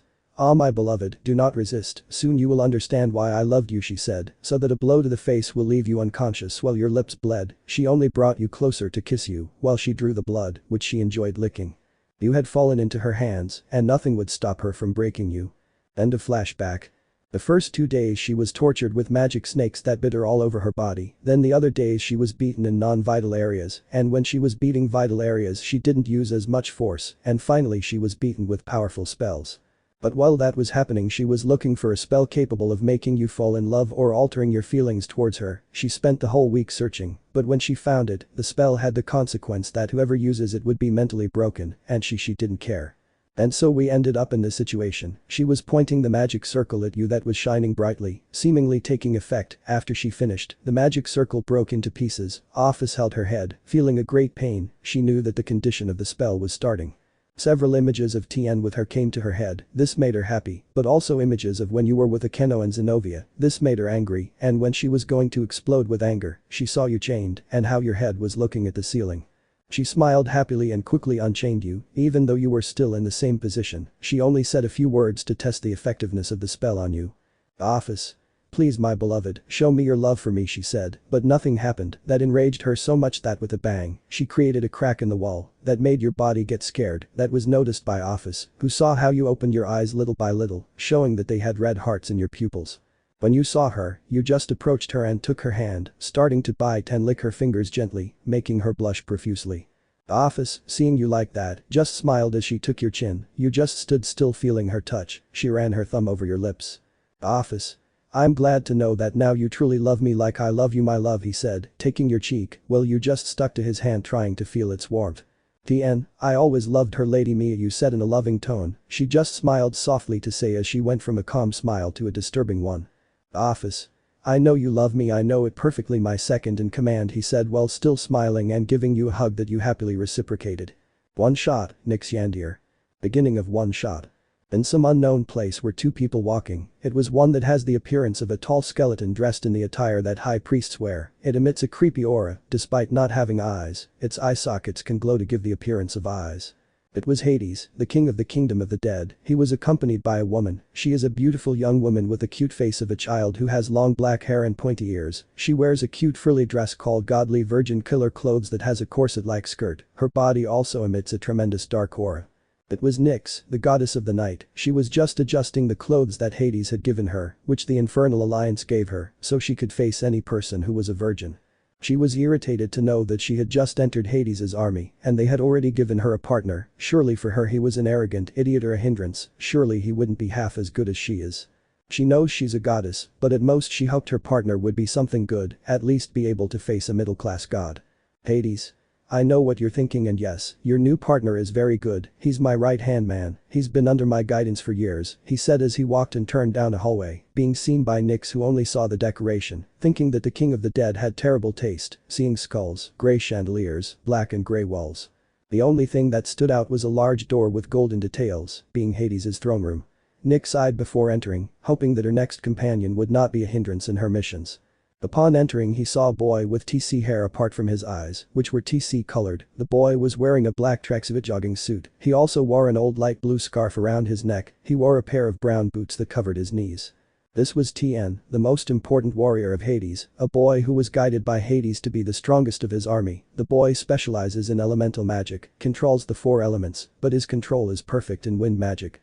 So it took him many years to control this element perfectly. Nyx just watched the boy bored. Hades passed by the boy who was just looking at a book that floated thanks to the wind that you gave him. The king of the dead caressed your head, you just smiled at him, making him do it too. Their interaction was curiously watched by Nyx, who only saw them, confusing the goddess of the night. She had never seen Hades smile so much, he only sat on his throne to talk. Hades. Well Nyx, he will be your partner, he is Tienne, my protege, a very strong warrior in my ranks, he said while you just shook her hand. She just looked at you indifferently. Hades sighed. Hades. Phew, well both of you have a mission now, he said seriously. The two paid attention as the king of the dead got up from his throne and walked to a kind of table that projected a hologram of a green ray with purple touches. Hades. And it is to steal Zeus's special lightning bolt, he said seriously. Both were surprised to hear the words of their leader. What is the worst that could happen? Olympus 1 hour later. In Olympus, the land of the Greek deities, currently in a giant golden palace, at its entrance 2 hooded figures were seen. They were Nyx and Tienne, who were like that to avoid being recognized. Both looked out to see if there was anyone. There was no one since everyone was currently celebrating the anniversary of Zeus and Hera of so many years married. So they would take the opportunity to steal one of Zeus's lightning bolts. You took out a small book where you wrote something that Nyx didn't give importance to, and then both of you entered the palace. Both walked through the corridors looking for the lightning and trying not to be seen or meet someone. They were like that until they reached a corridor. Before going, they saw 2 guards watching a silver door. You smiled, she just looked at you strangely. You just invoked a magic circle in the palm of your hand to point some round objects, so that wind came out of the magic circle that pushed the objects that began to roll. The guards got nervous and chased those objects. You just saw that they were gone and ran to open the door. She just followed you. When you entered, you both closed the door with furniture. They both saw that in the center of the great golden hall were several special rays being surrounded by a crystal dome, and it was protected by magic circles. Nyx. Well, it was too easy for my taste, she said, bored walking towards the rays. You just followed her calmly until when you got closer you noticed that those magic circles were quite strong. Tienne. The only thing that keeps us from fulfilling our mission are these magic circles of protection. It seems that they are not going to be destroyed stealthily. If we destroy it, it will attract the attention of a nearby guard, you said seriously, raising your arm, while an aura of air surrounded your arm. For a moment you thought about putting a silencing circle, but the magic would attract the attention of everyone in the palace, and that would be the end of it. Nyx. Arg, okay, but avoid making as little noise as possible. If Zeus comes we are finished, she said while you nodded, pointing at the dome. You were preparing to do a quick and effective spell to avoid attracting as little attention as possible, but before shooting, you felt something. Tienne. You said with surprise. Nyx noticed your impression to realize it too, and turned to look back, seeing a man with white hair and beard, yellow eyes. This was none other than Zeus. Tienne. Shit, they discovered us, you said a little nervous. Nyx just cursed Hades for putting her next to you. If she had done it alone, it would have ended faster, but now she was in trouble. Zeus. Who are you damn intruders? He asked seriously, approaching. You quickly pointed your arm at the dome to break it with a quick shot. Fortunately no one felt the magic. Zeus, preventing him from getting closer, launched a powerful lightning bolt that separated both of them. You quickly created a magic circle in the palm of your hand to charge a small ball of wind. You launched yourself against Zeus, who summoned a lightning bolt to use as a weapon. When you arrived he tried to cut you vertically, but you just jumped, staying on him. With a strong throw you smashed the orb against Zeus's head, causing him to bury himself in a crater. Tienne. Quick, grab a lightning and let's go, you shouted, upset to avoid a hit and jump away from Zeus, who stood up and crossed his arms. You just summoned a wind sword. Nyx just watched you and then grabbed one of the special rays, but when he was turning around he saw how you passed in front of him at high speed. You ended up crashed against the wall, cracking it. Nyx, when she saw where Zeus was, saw him in front of him. He just looked at her seriously. He tried to grab her, but you appeared from one side to hit the god's face to move him away a few meters. You just picked her up bridal style to start running. Zeus just frowned to start chasing them. Both of them were walking through the corridors looking for the exit. When they met a guard, you just with a movement of your leg, they fell unconscious. They both arrived at the entrance of the palace, but there was an explosion next to them, sending them flying away. When they saw Zeus and Poseidon both serious. Poseidon began to charge his trident with energy, while Zeus summoned a powerful lightning bolt. You only got upset to charge it again. She just watched as they combined their magic to gain more strength. As both of you launched your abilities, it created a huge explosion that sent you both flying, and due to the strong expansion you fell from Olympus without being seen. You just summoned a teleportation circle, appearing outside Hades's palace. Tienne. Ugh, it hurts, you said, your back hurting. Nyx just got up, rubbing her head from the pain of the blow she got when she fell. She invoked a magic circle from which the lightning they were looking for came out. Nyx. Ash, at least we have the goal, Hades will at least be happy, she said, irritated, trying to get up, but noticed that she was on top of you. That made her blush. You didn't realize because you were concentrating on your pain. She stood up quickly. You felt something move above you. When you looked, you saw Nyx already standing. Tienne. Good, mission accomplished, let's go with Hades. Sama, you said, getting up with effort. She just nodded, arranging her hair, embarrassed. You saw her surprised by her way of behaving. Tienne. Are you okay, Nyx? And you asked, strangely approaching her. This made her more nervous. Stuttering, she tried to find an answer that took her out of that moment. Nyx. Well, I was thinking that you controlled everything perfectly there. Why, you seemed used to that kind of situation, she said, nervously, moving away a little. You crossed your arms, thinking a little. Tienne. Well, I've been in many situations like this, so I know how to stay calm and think before acting. So many years alive, it teaches you things, you said, smiling, walking into the palace. Nyx stood watching you walk towards where Hades was. What you didn't know is that you would light a flame that would cause your downfall, a flame that represents obsession and madness, but it was directed towards you. It will cause the death of many people. Time skip. Over time, Nyx began to feel curious about you and everything about you. With the months, they got to know each other. Halfway through the year, both developed a friendship dependent on the other. Nyx investigated everything she could about you, and by saying investigate I mean ask Hades.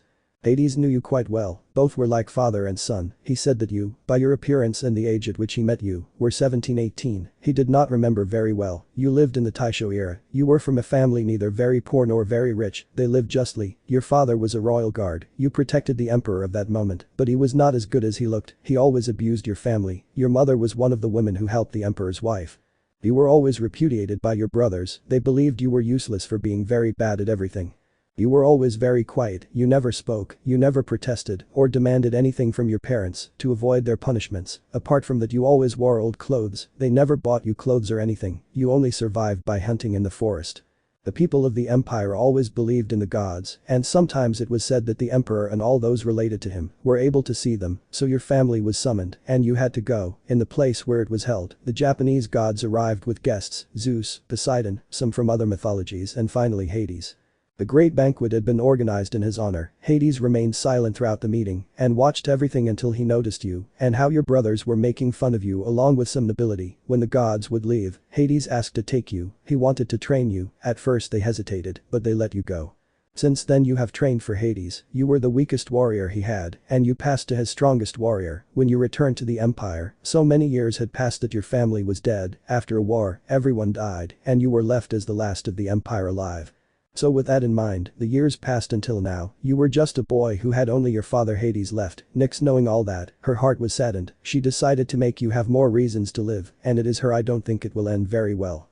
Currently, on a great mountain that seemed to pierce the clouds, a place on earth called the throat of the world, a giant creature was there. It was Trihexa, who only killed and destroyed everything that was before him. Nearby were two armors flying at high speed. They were the Sekiryuutei Issei Haidu and the Hakuryuku Vali Lucifer. There was a person who was now facing the Trihexa. This person was sent flying with just one blow from the Trihexa and broke several trees.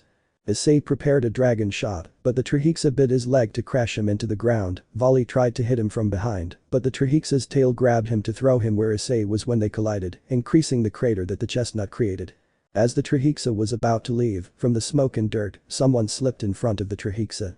When it cleared, you were seen, with a dark face, and only your eyes were visible. Tienne. You stupid brainless dragon, you said seriously with a dead voice, almost lifeless. The Trihexa only growled, irritated. You summoned a wind dagger surrounded by a dark energy in one hand, and in the other you summoned a katana that was surrounded by a violet wind. But in your head a voice began to speak. Tienne, you can't fight that thing alone. Your body won't hold out any longer. You've been fighting for longer than you're used to. That being thought in your head. Well, you just remained silent, but responded. Tienne. If I don't keep fighting, everything we've done until now will be in vain. I just have to hold on for 15 minutes, then it'll all be over, you said, getting ready to throw yourself into the fight with everything you had left. The fight began, with Issei and Vali. They got up in pain. They were using the Diabolos dragon at their maximum power. They did not know how much longer they would hold out fighting against the Trihexa, but both were surprised to see you fight against that being. They were healed by the DxD group that had come to support, but fear was greater than them, so they did not dare to fight.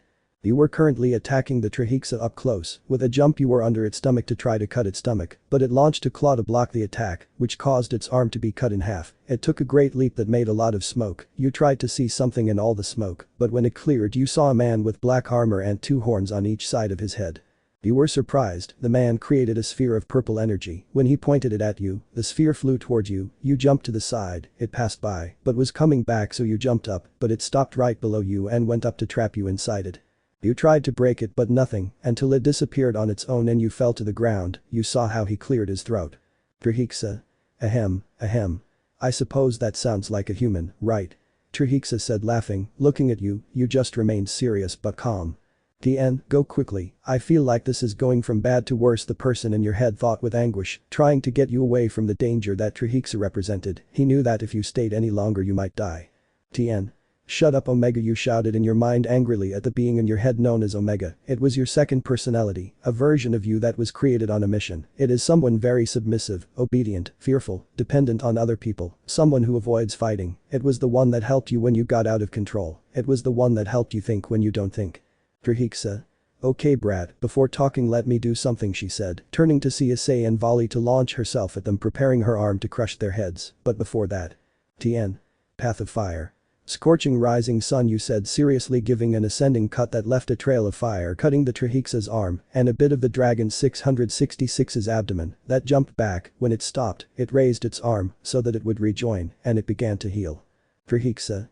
What a good katana, she said while wiping the blood that was left on her arm. You were ready to fight, but you noticed that your knife was broken, so you threw it away and before it hit the ground it vanished. You grabbed the katana with both hands to look at the dragon god.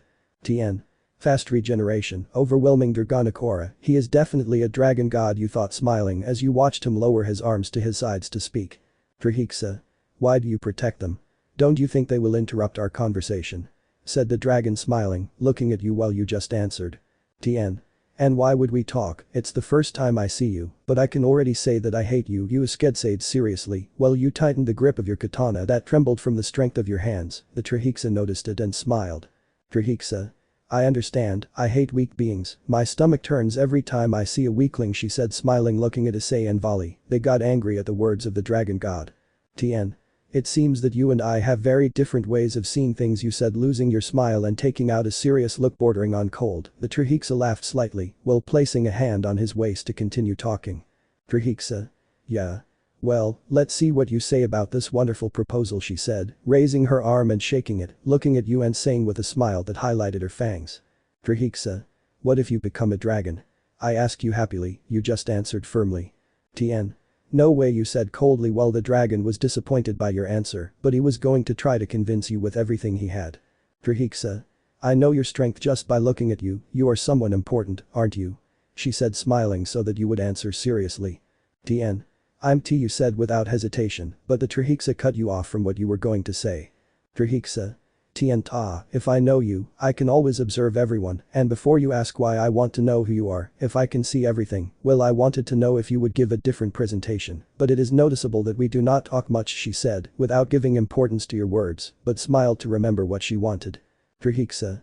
Become a dragon, Tienne. If you do, you can continue training for hundreds, even 200 years, you can become stronger, you will obtain immortality, he said, convinced of his own words. He stretched his arm in your direction, opening his hand. Trihexa. What do you think, Tienne? You will be known as one of the most powerful beings in this universe, and all that exists, she said, clenching her fist tightly, bleeding but regenerating in a second. You just got ready to fight. Tienne. You and I have different moral values. No matter what kind of motivation I have, I will not become a dragon to harm others, you said seriously, letting out a sigh that released steam that went away in seconds. And Trihexa, he narrowed his eyes, disgusted.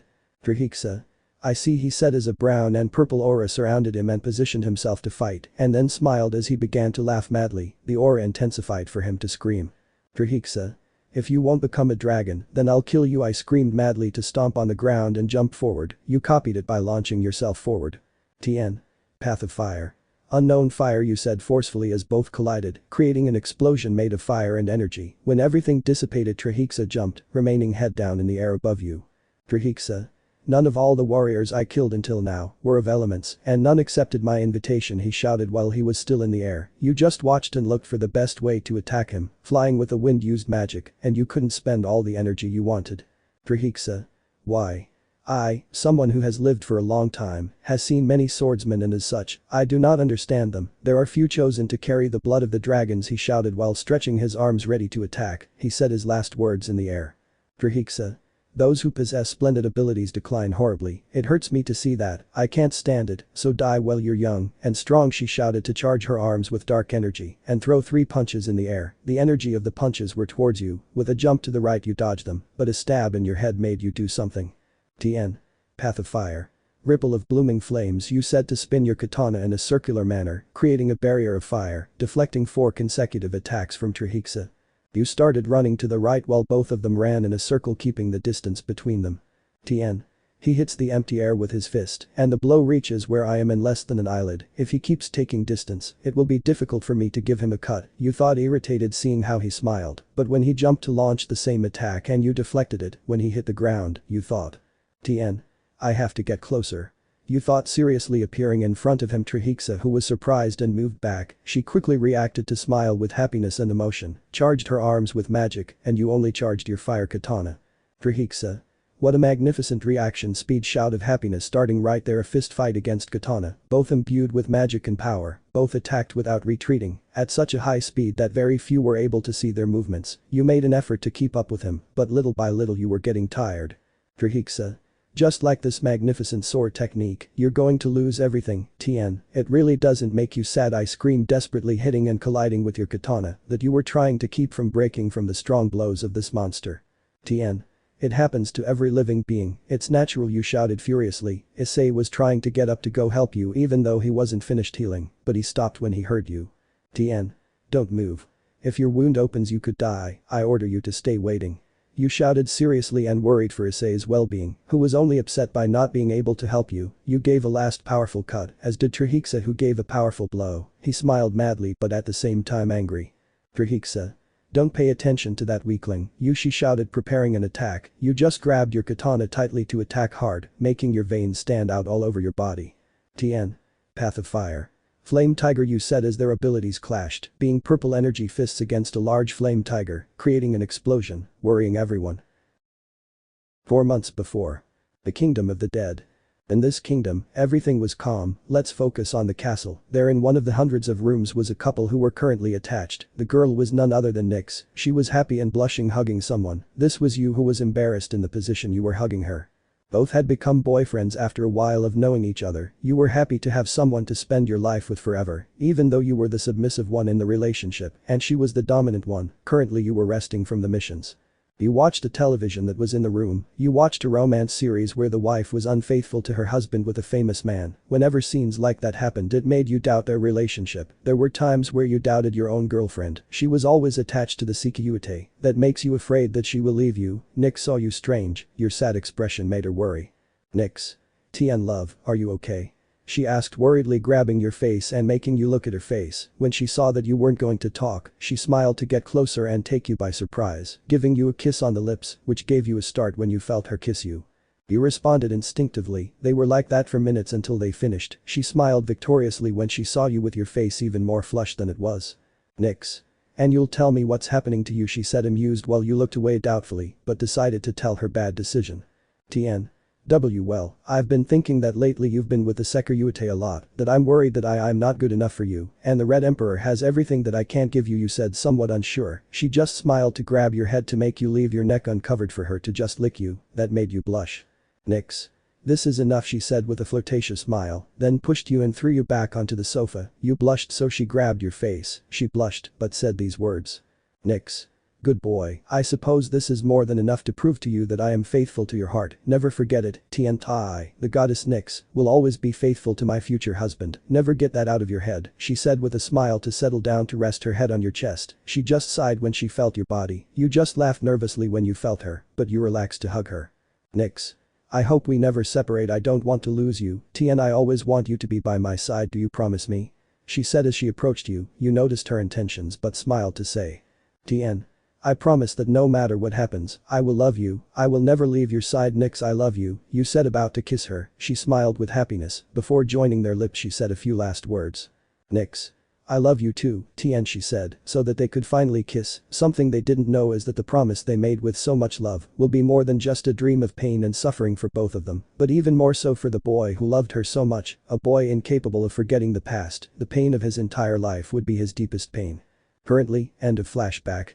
Everything was blurry for everyone, no one could see what was happening inside the smoke that had been generated by both power clashes. It was so powerful that it had thrown all the people nearby to fly by the force of the collision. Silence was enveloped at that moment, there was no noise that would show that something was happening inside. Everyone had faith that Tienne would emerge victorious from the encounter, it would not take long to reveal himself. The smoke was going away, the first thing seen was Tienne's hair, people were starting to celebrate how naive, when the smoke was going away more, Tienne was seen, with the arm that had the katana broken and purple, blood dripping from the eye, broken ribs, a damaged lung and without a shirt, just some sneakers and shorts. People were starting to get worried as they watched you breathing heavily while looking ahead. When the smoke on that side cleared, the serious Trihexa was seen having a large cut on his stomach up to his left shoulder. Trihexa. Don't die, Tienne, he said seriously, seeing your state you were in. He knew that if you kept trying, your time would come at some point. He didn't like that at all. The DxD group, along with Vali, looked serious and worried. They couldn't help Tienne. Both dragons knew that if they got closer, they would only be defeated and surely killed. Tienne, and that being were in another dimension, they fought at another level. Trihexa. Even if you force your body, even thinking of sacrificing yourself, it's useless, Tienne. The wonderful cuts you made me disappeared, and you, how are you? A hurt eye, broken ribs, a damaged lung. It's almost impossible to recover from this, he said seriously, taking a step closer to you. You only took 2 steps back because of the instability of your legs. Trihexa, noticing this, just stood still. For a moment he remained silent and then sighed and was surrounded by a yellow light. After a few seconds a woman with white hair appeared, 2 horns on her head, elf ears, quotation marks, black eyes with pink pupils. She stretched out her arm to smile excitedly. Trihexa. If you were a dragon, Tienne, you would heal in the blink of an eye, become a dragon Tienne-kun, and we will be together forever, both as rivals and as couple, she said smiling, walking slowly towards you. You were in shock by everything that happened in a second. Trihexa. I know you're hurt, the goddess of the night hurt you too much, but I can heal those wounds and pain you feel. Just let me turn you into a dragon. I swear that I will never hurt you like she did, she said, arriving in front of you. Gently she grabbed your cheeks. You just saw her with many feelings. You didn't know if you should believe her words or not. Attack her. Accept her. Omega. Accept, she won't hurt us if we're with her. I can't stand this pain. We need to be with her. He thought, well, she just hugged you against her body. She smiled, satisfied to get what she wanted. Tienne. I'm not going to let this thing fool me. I won't believe any of its words. I won't be dominated again, you thought angrily while in your hand a light blue light appeared and caused a flash to the dragon who only covered her eyes. Flashback. In the realm of the dead, things were quiet. Since Hades had signed a peace agreement with the factions, things have calmed down. You were currently walking towards the throne room with your student Mijil, who you were starting to train since he joined Hades' army about 3 months ago. Both were returning from a simple mission to eliminate some former soldiers of the current dead Rizavum. Mijil. Hey Tienne-sensei, tell me, how is your relationship with your partner going? The boy asked as they climbed the stairs of the castle. You just looked out the window to sigh and with a smile say. Tienne. Well, we're fine, currently we're a little distanced, you said with a sad voice, looking at the floor or rather the stairs. Your student looked at you sadly. Mijil. Because, if you are the most compatible people I've seen, I don't think there's anything wrong, maybe the arguments, but anyone can solve that by talking. He just has to talk to his girlfriend, and that's it, everything's solved, he said with a smile. But you just saw him and smiled, happy, nodding, and when you saw the front you just sighed and continued on your way to the throne room.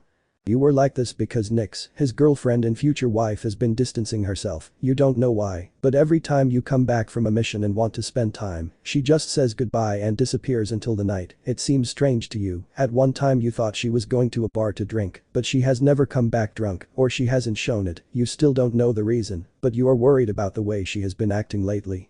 They both reached the doors of the hall. You looked at the large door and sighed. Before entering, the two said goodbye. Mijil. Well, sensei, we'll see each other maybe in a while, or maybe tomorrow, he said as he walked away and waved goodbye. You just copied him as you opened the door with the other hand. Upon entering you saw on the 2 thrones, Hades, and a beautiful woman with blonde hair. She had violet armor with golden decorations and blue gems, and finally a golden crown surrounding her head. This was Persephone, the queen of the kingdom of the dead, wife of Hades and your mother.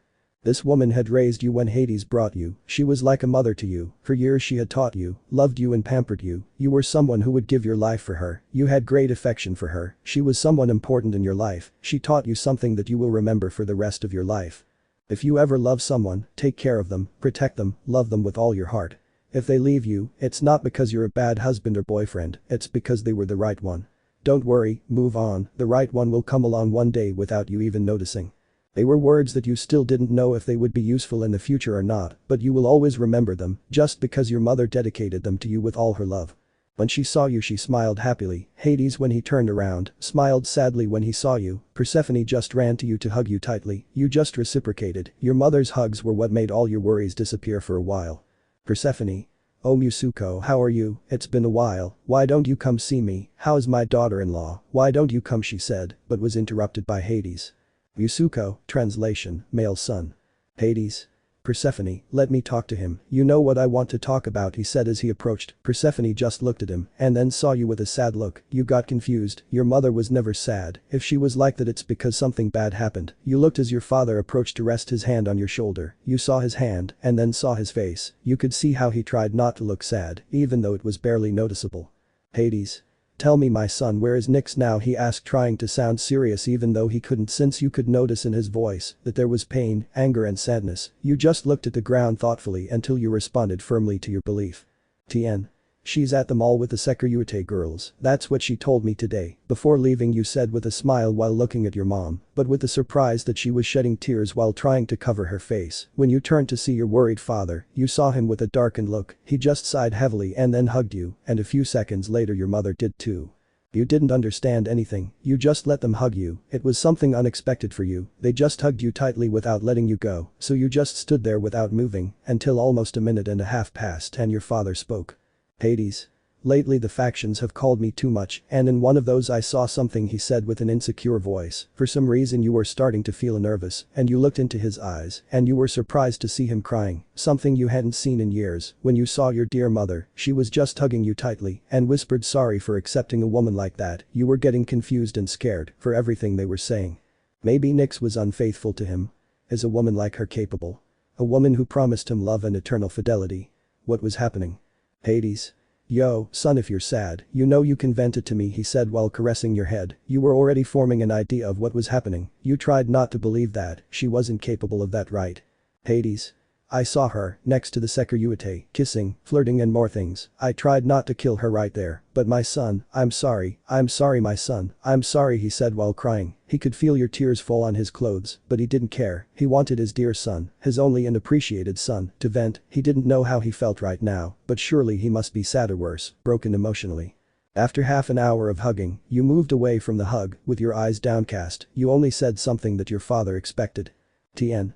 Oh Odo-sen I can leave the army, I need time to think you said with a somewhat muffled voice, your mother just hugged you while resting your head on her shoulder, Hades sighed, it was something that was expected, I don't think her son would be able to see her back without reacting in some bad way.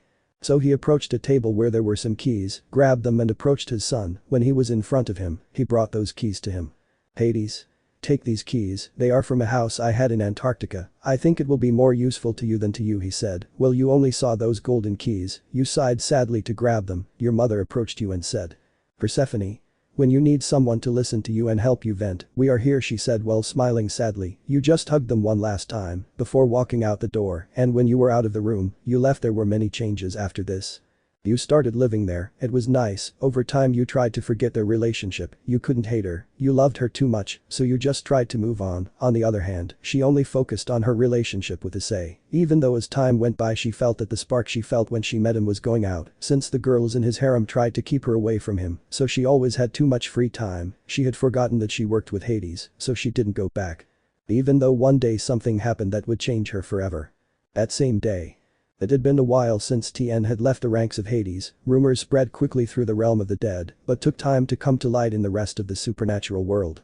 Nyx was currently located in the Hiatus mansion, since she had been invited to live there, at first she felt at home, but now she just felt like an outcast, right now she was in the room that had been assigned to her, she was reading a book of dark magic that she had gotten from Rizavum.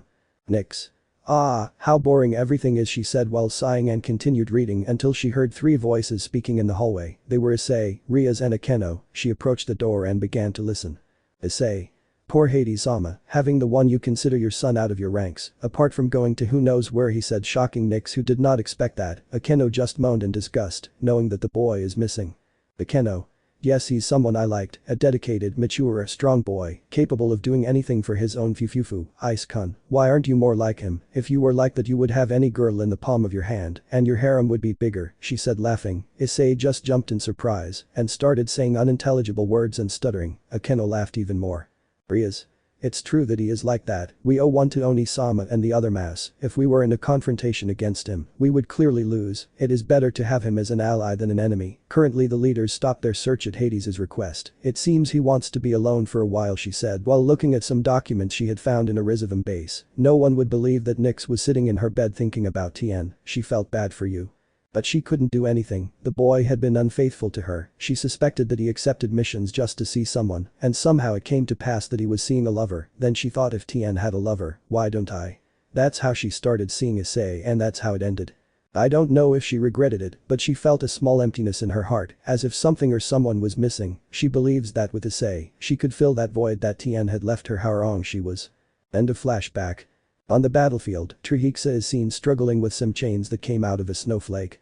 Yes, on the ground there was a snowflake shape that was the seal that was going to seal her. Trihexa. Ugh, leave me, what are you doing? I order you to let me go, idiot, ugh, she said, trying to use force to remove the chains that hold her tightly, preventing her mobility. She was angry, this mortal had rejected her, he offered her power, attention, his blood, his love, and he just betrayed her trust by using this chain seal to hold her back. Tienne.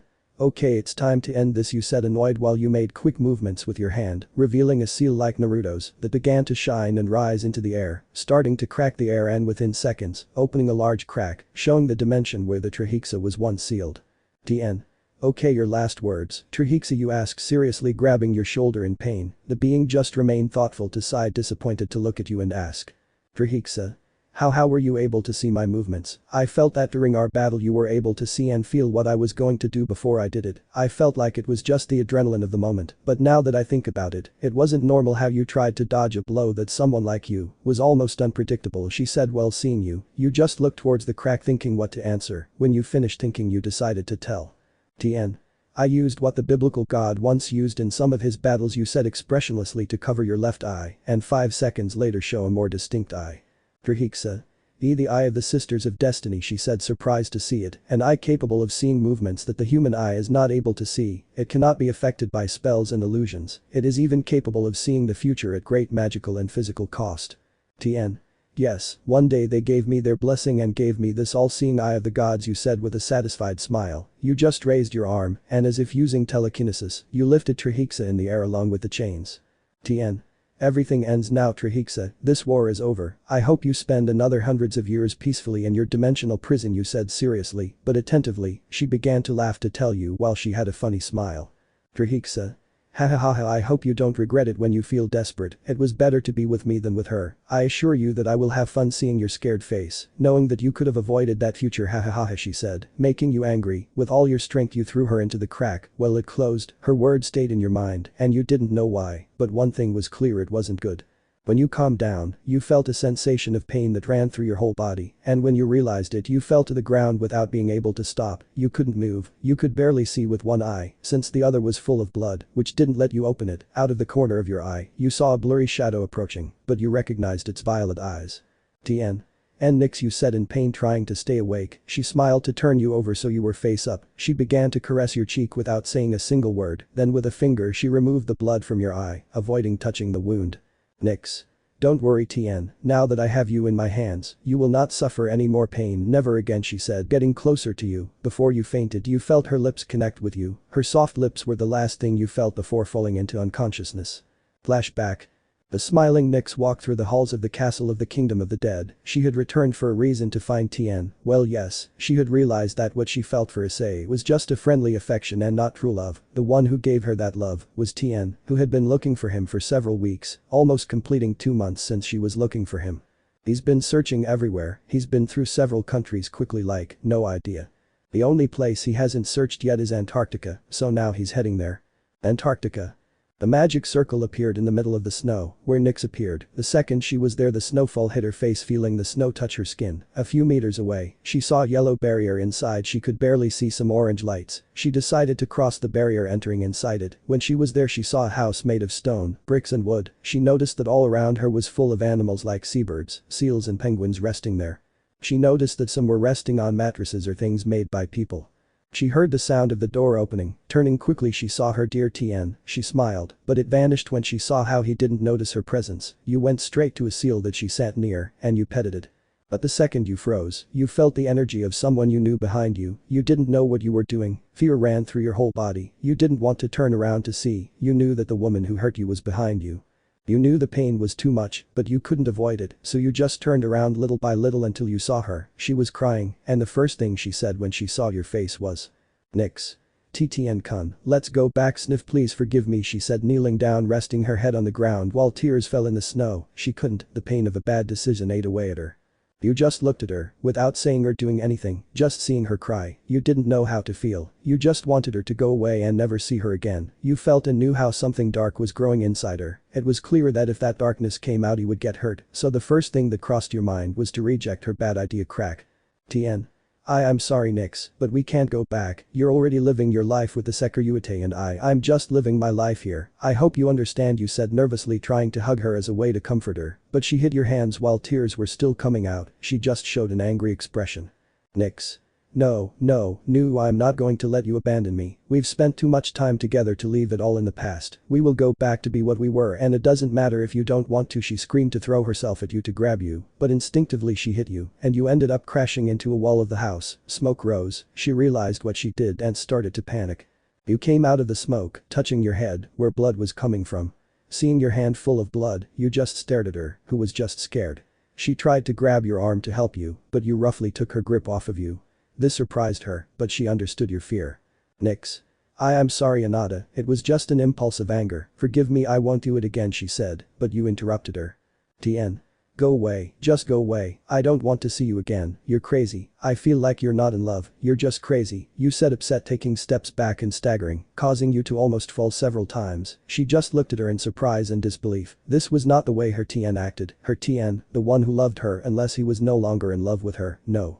She can't accept that, she loved him and if she loved him, he loved her too, it must be by fair means or foul, but seeing her face, she knew that now she couldn't act, so she just cursed her silly impulses. Nyx. Listen carefully Tienne, you are mine, and if I have to claim you by force, I will, I love you and if you do not, I will make you love me, I am your rightful owner, and listen, I will come back sooner or later to look for you she said, while the magic circle that was below her emanated dark energy, she smiled twistedly, while the magic circle teleported her. You just looked at the place where she was, fear ran through your body, you knew you were stronger than her, but she was better when it came to manipulation, control and torture, and you didn't know what she could do. So we ended up here, a few months later your father arrived asking you to return to the army to face Rizivim who was not dead, you along with a special group would have to hold Trihexa, so that Rossweisse would create a seal to hold him, so they faced him without realizing that Nyx was always watching them. End of flashback. Tienne was currently in front of his house, you were thinking about why Nyx appeared after the battle, and from what they told you, a hooded person arrived at your body, and the DxD group just arrived to intervene, then they took you to the hospital, and at the end of the week there was a big party, but you couldn't stop worrying about Trihexa's words, it was something that made you uncomfortable. But you decided to rest and stop thinking about everything that happened, when you opened the door you noticed how there were snowy footprints heading towards the living room, you carefully went there, when you arrived you noticed how someone was sitting on the sofa. Nyx. Are you really so alert Anata she said coming out from behind you, that made you jump in fright seeing her, when you turned to the sofa grey liquid was there, that means she used a clone of her. Tienne. What are you doing here? You asked seriously as you walked away. She laughed and sat down just like you. Nyx. Well I was thinking about what to do until it crossed my mind to come live with you, after that wonderful kiss in the place where you fought with Azor I mean the Trihexa she said excitedly as she stood up and headed to the kitchen, and the second she arrived with a plate of food, if you can call it food. You just had a small twitch on your eyebrow, not wanting to fight with anyone, but not wanting to be with her either, so you just sighed in pain to eat that food.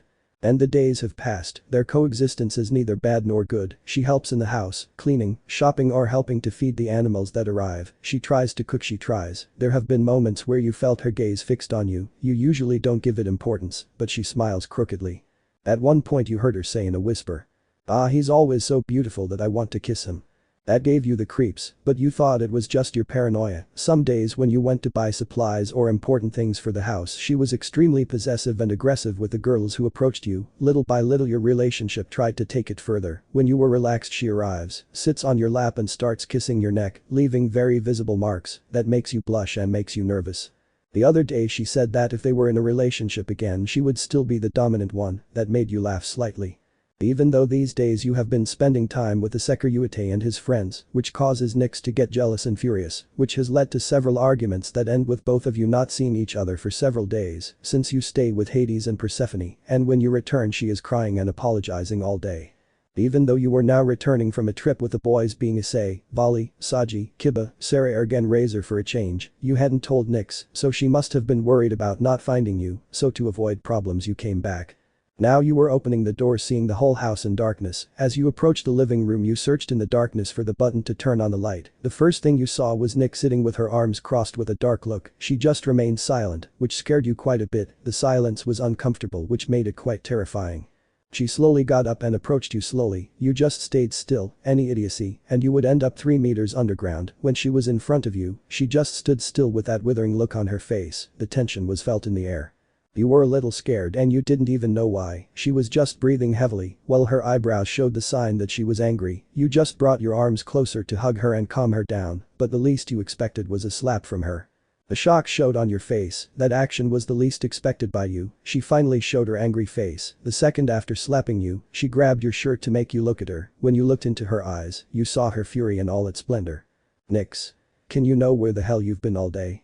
I've been waiting for you and calling you and you were surely there with your friend, that damn harem bitch from the Sekiryuutei, he shouted furiously. You still hadn't gotten over the shock.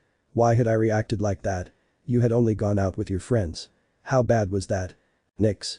I told you where you were, stupid, she yelled to slap you again. She was sure she would leave something red on your cheek. When she saw that she didn't react, in her way of seeing it she felt that she was educating you in a certain way. You just looked at her while you stood up slowly.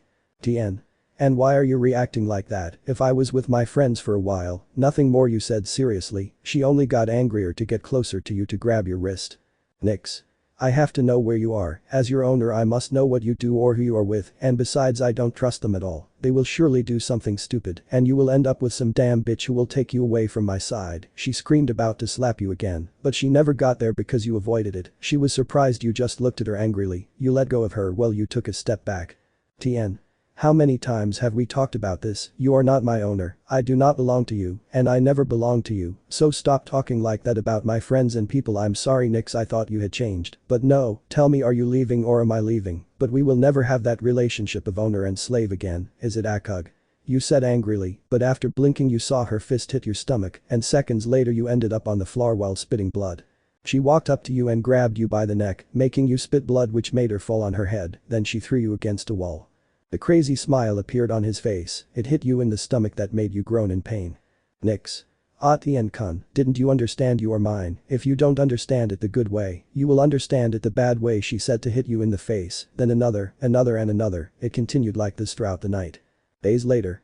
In the underworld there was a big party celebrating the true death of Rizavam. All the factions were there, the Greek, Nordic, Fallen, etc. etc.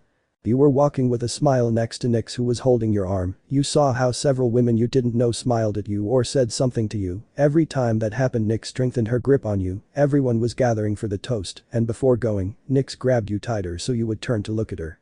Nyx. Before you go, remember you belong somewhere and that place is next to me, she said with a dark smile, looking at you from the side, and a blue glow appeared in her eyes. Kitsumi Yudo Yandere, Kiba Fem. You are an ordinary boy who is in love with one of the 3 beauties of Kuo Academy, Kitsumi Yudo. She was someone who seemed unattainable for someone like you, but you didn't know her biggest secret, her love for you. She may have tried to escape from the crowds of students, but when she lived with you for the first time, she never wanted to leave your side. His supposed love for you was nothing more than an obsession and madness that he developed since he met you. She started to socialize more with you. You were the center of attention at school. No one believed that she always talked to you. She usually gives you hints that she likes you, but you idiot never get them, and that frustrates her. You always tend to train in the park, so you are always there in your free time. She usually watches herself all the time. It's because of your safety. Since they started spending time together, the DxD group has started to act strange, so they tried to force her to stop associating with you. She doesn't like it very much.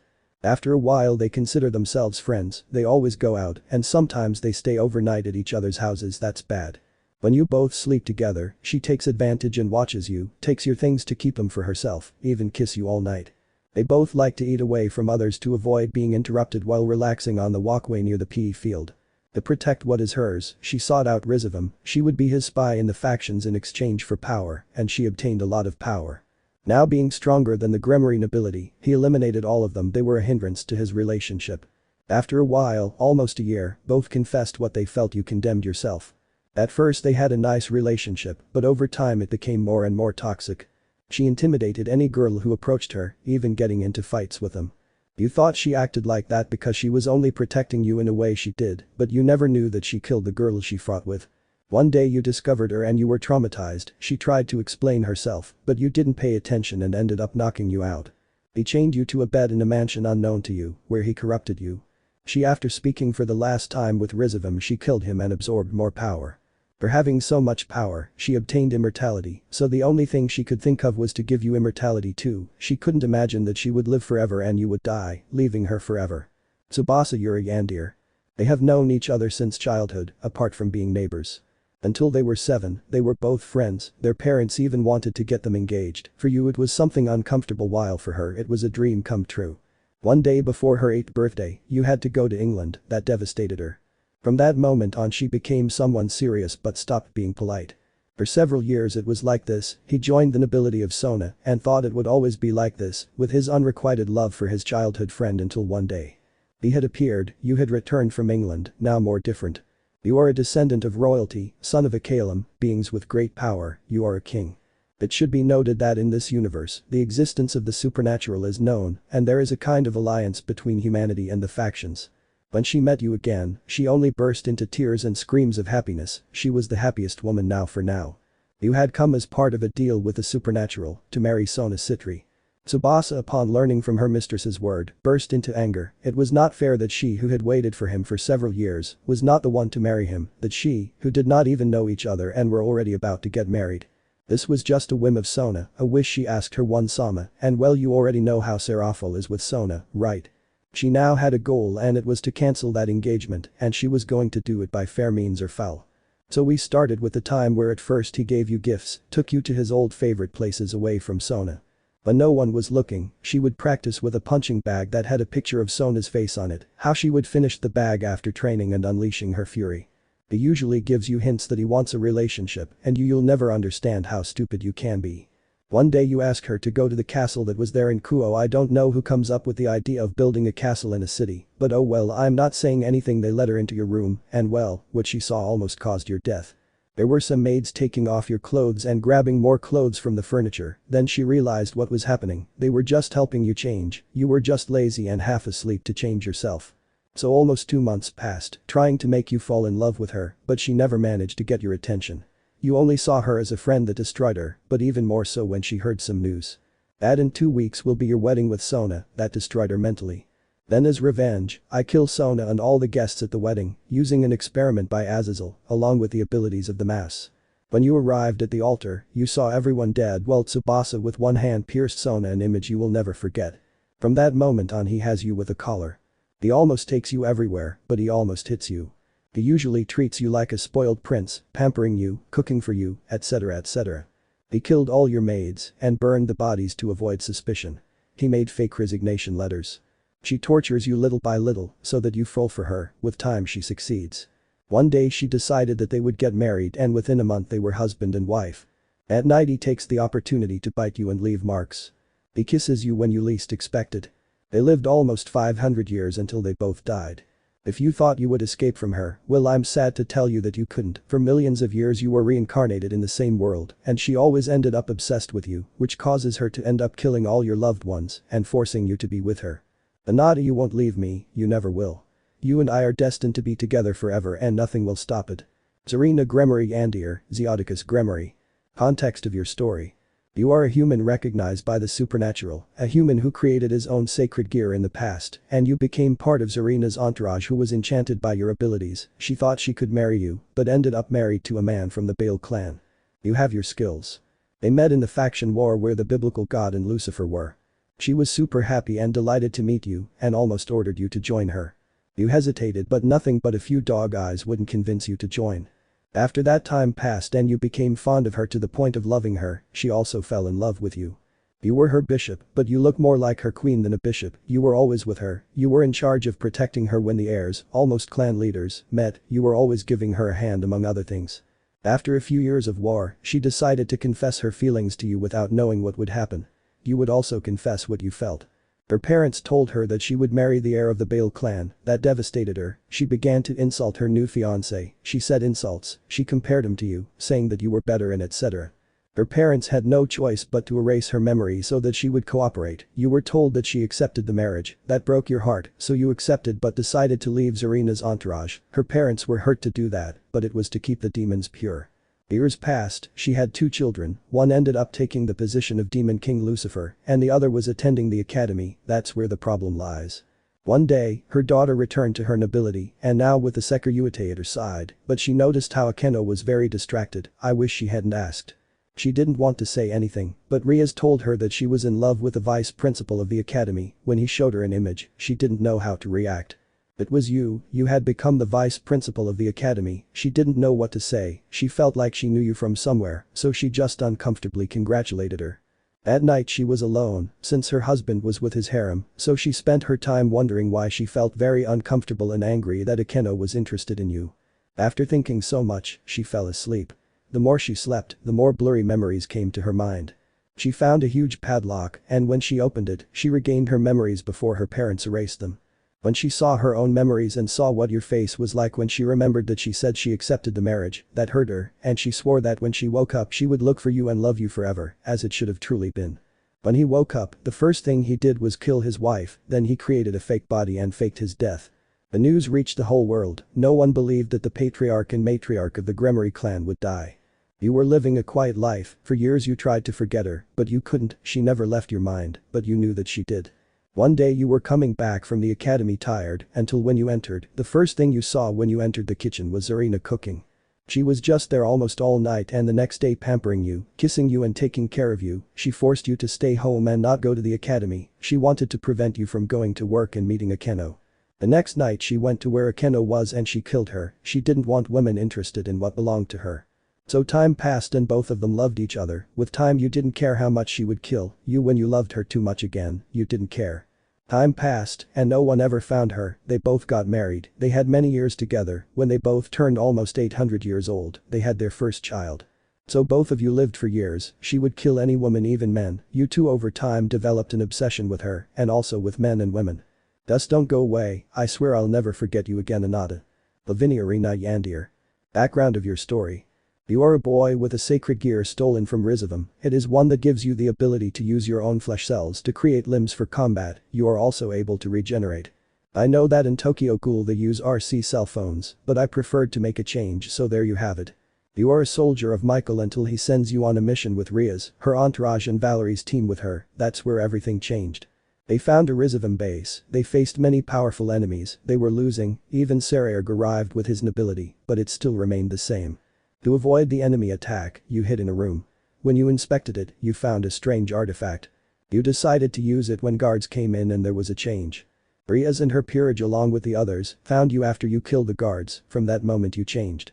One day a girl arrived at a meeting, her name was Nyx, she came to see Valerie. She wanted to spend the day with her younger sister, but she was interrupted by seeing a boy indifferent to the situation, it was you. She just wondered who it was, but she was more surprised to see how her little sister blushed when she saw him. She discovered that he was the one nicknamed the One-Eyed King, a boy who had intrigued her since she heard about him. She spent the whole day trying to talk to you even though you spoke to her coldly, she kept insisting on being able to meet you. She was so determined that she moved to Kuo, obviously she told this to the leaders, but not to Valerie. Over time I lived with the Gremory group, but with you it was quite difficult. She only saw your smile once and after that never again, that left her in love. One day he discovered that Michael had kicked you out of heaven for using a dark power, and that made you fall. A year passed and you and she became close, you weren't a couple or anything to her displeasure, just friends. A being appeared Rizavam absorbed Trihexa's powers. It turns out that the sacred gear was going to be used to absorb the opponent's ability just by ingesting their blood, but it was defective in the first test. In the battle Lavinia was injured, that caused your anger which caused your extra limbs to evolve, and they called her Kakuja. I haven't seen Tokyo Ghoul yet so I don't remember if this panel was in that mode, from everything I saw I think it was. Can anyone confirm this for me? After the battle, both were unconscious, and Lavinia was the first to wake up. She was totally grateful that you protected her, that sentenced your life. From then on, when you woke up, she began to take care of you, to be attentive to your needs, your routine, your way of eating, etc. She started to forbid people from seeing you, you were a celebrity, and she believed that people could hurt you, she wouldn't let Valerie see you. She discovered Valerie's crush on you, that made her angry, she thought it would hurt you. People were afraid to know why the White Empress disappeared, she was found dead. Lavinia continued taking care of you until one day, she realized that you were always surrounded by people, and that you could always be in constant danger. So I used the sacred gear that Rizavam once used and with it, he absorbed the power of every powerful being ending humanity in the world. It took him years while you waxed in your house for your protection. Time passed, both lived in some mountains in what was formerly known as the United States. They had 3 children, 2 girls and a boy, the 5 lived happily. During the entire time you lived with her, she broke your emotional stability which made you depend on her. You loved her like she loved you, I swear I would never allow anything to hurt you, you were the most precious thing in the world to her. I won't let anything hurt me Otto husband. Suzaku Yandere. They met at a meeting with Akeno, she was just passing by to see her cousin and ran into you. She was charmed by you, a respectful admirable boy and when the situation required it, serious. They met again in a park that she coincidentally passed by, even though she had gone to see you. She felt like she needed you, she needed your presence. They met, they lasted all morning and afternoon together. He started going to your house every time he could, you don't even know how he found out where you lived, but hey, at least he made you breakfast, that made you happy. She usually gets jealous when she sees you living with her cousin, she felt like she was stealing your attention from her. He loves to watch you secretly, you never manage to feel his presence. Everyone is surprised to see her with you, the most powerful demon that has ever existed with a Himejima other than Akeno. You spend all day lying in her lap on your days off, she only caresses your soft hair with her words. She after reading a book from your house, discovered that she was in love with you, so she would do everything possible to please you as your future wife. She loves watching you sleep, to her you look like a sleeping baby, one that needs attention, pampering and affection. He spends all day at your house, he doesn't care about other insignificant things anymore. Akeno after seeing that you spend more time with her cousin than with her, went to talk to her it didn't end well, Akeno's body was found barely recognizable. Time was passing and one day both of them confessed what they felt, she just felt like it was a fairy tale, well you just screamed internally with happiness and excitement. Every time you lived with someone who was dangerous to her, she would eliminate them and find them dead and barely recognizable. They started planning where to live and ended up deciding near a field in Kuo. She prepared everything including things for her wedding, which was going to be with the leaders and close people. At the wedding, she was ready to have her big day, even though she also had a big plan behind her. At the wedding, when she said I do, people started vomiting blood and dying from blood loss, she just laughed like a madwoman, and you realized that she was to blame for this. She only told you that it was to eliminate all the homeless women and that you were going to be completely hers. You tried to escape, but you didn't know the ring had a mind control seal. From that moment on you became his puppet, even though you could escape, for some reason you didn't want to, you had fallen in love with his love. Belated New Year's special. Special for the new year, I hope you enjoy them, there will be 7 waifus chosen by me, so please don't kill me. Start of special. In Kuo, more specifically in a giant mansion, we focused on a room where there was a king-size bed covered by curtains that barely let us see what was inside. There lying was our protagonist, Tienne. He was sleeping peacefully, and the boy looked like he had fallen from the 7th floor, apart from being crushed by a truck, the teenager was deeply asleep in the darkness of the room. Tienne was just beginning to wake up, sleep was hard to wake up, the softness of the bed prevented it, after a few seconds, the boy woke up completely, but with sleepy eyes, he turned to the side and saw her. Rias. Good morning, darling. How are you? Said a smiling Rias Gremory who saw how her partner woke up sleepy and tried to take it away with a pout that seemed somewhat tender to the crimson-haired girl. Rias Gremory. The younger sister of the Mao Lucifer. She is 17 years old. She met Tienne one day when the boy arrived at school, from that moment, the boy's beauty and attitude made her fall in love. Tienne was a little surprised to see her, but smiled, Rias never waited for her wake, she always woke up to prepare breakfast, that made her happy. Tienne. Hello Rias-chan, I'm fine, thanks to you. And you? Tienne hugs Rias by the waist, but presses his head to the girl's bust, he just smiled affectionately at the boy hugging his head, affirming the hug and answered in a whisper. Rias. I'm happy Tienne-kun, thanks to you, my day improves every time I see you.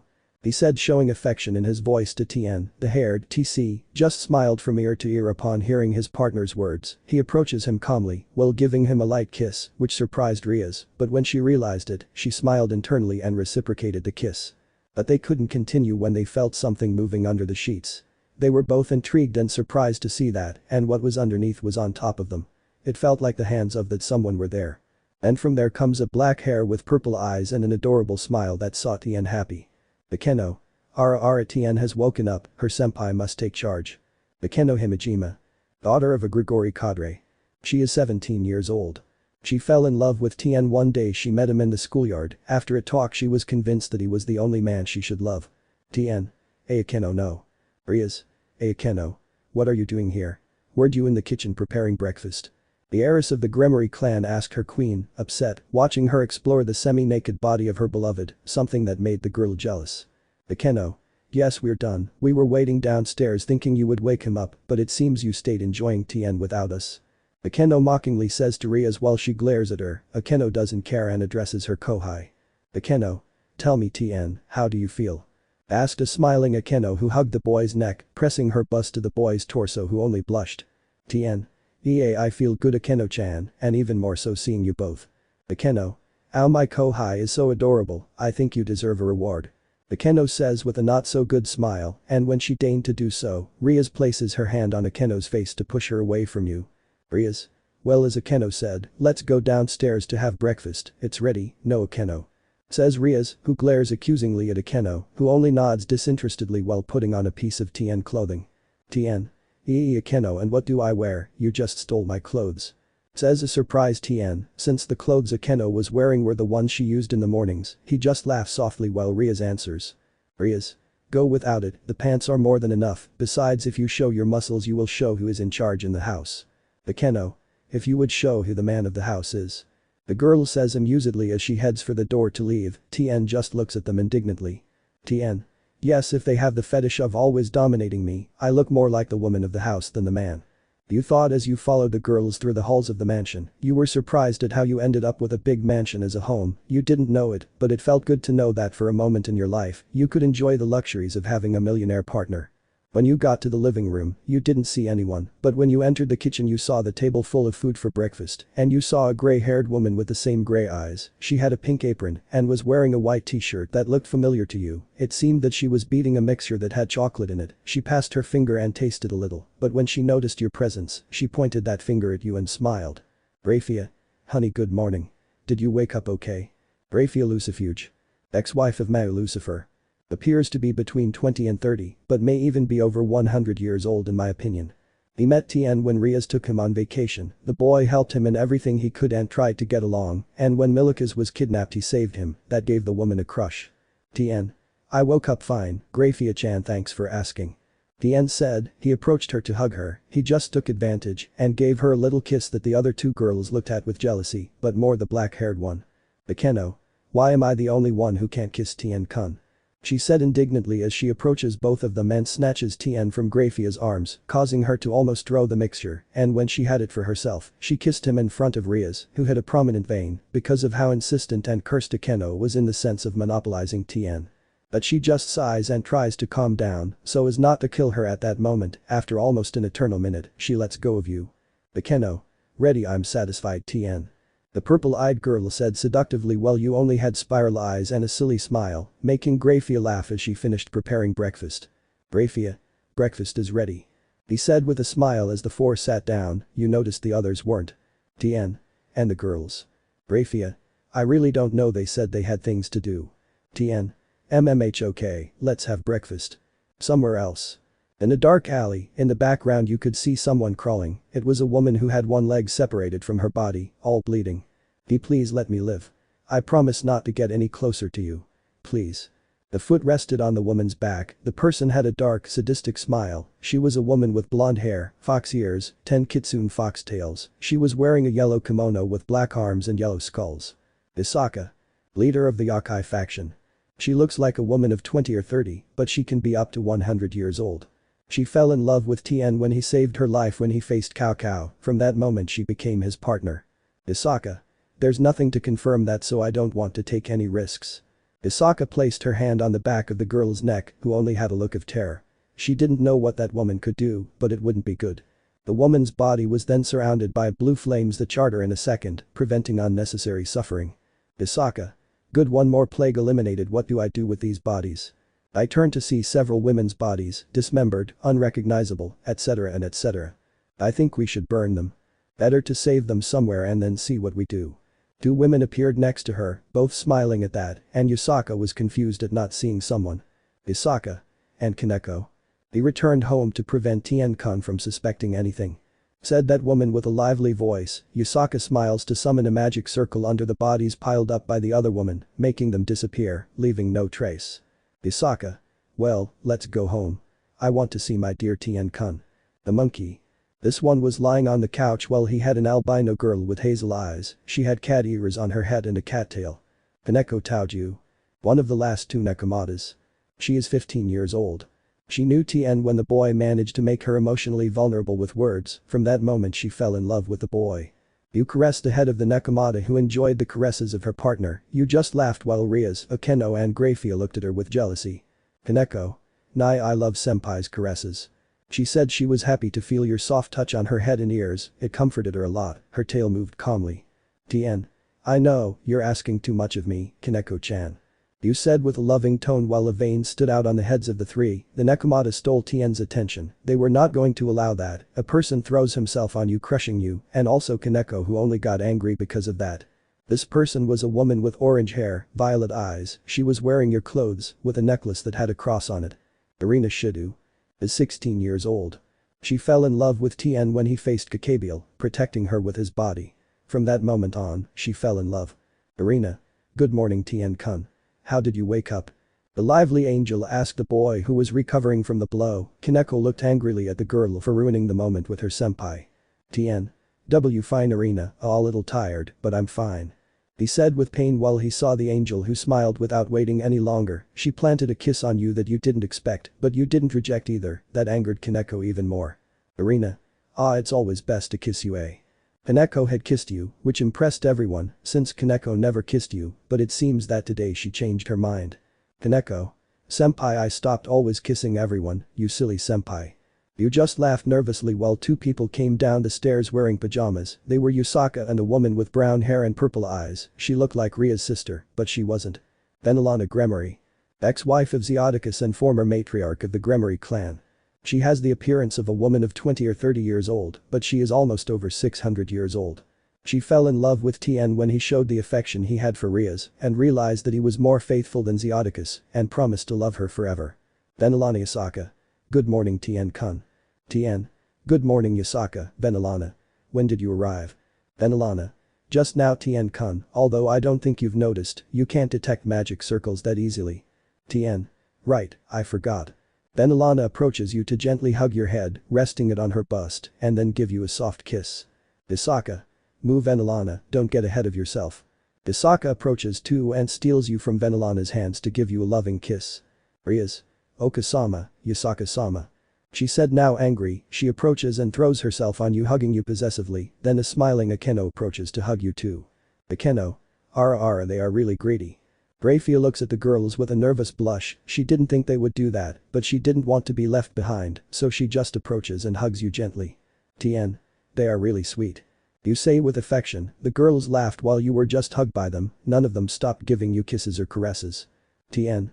This year will be different, but also better than the last. He said with a smile while the girls just nodded in agreement with you. Rias. It will be another year, but there will be something the same. Tienne. What would remain the same? You say confused while a twisted smile appeared on Rias while her light blue-purple eyes shone intensely. A dark face appeared, just like in all of them, that made you a little uncomfortable. Rias. No matter how much time passes or years pass, no matter the place or the time, it doesn't matter if you love us or not, none of that matters, because you are ours, and only ours, and you should know that we will never separate ever, so we will always be a couple, until death do us part. Tienne. Thanks for being by my side, I guess. Momo Hanaka Yandere. They have known each other since they were pre-teens. You fell in love with her and it was like that from childhood to adolescence. When they started Kuo Academy, they separated and before losing her completely, you declared yourself. She only gently rejected you to avoid losing her friendship, she was in love with someone else. You felt bad, almost going into depression, but you decided to be strong, so you tried to maintain his friendship. You decided to train hard to avoid remembering his rejection. Over time she joined the student council, and you joined a sports club of your choice. In one of their meetings as friends she said she was in love with Saji Jaishiru, that broke you more, but you tried to stay calm.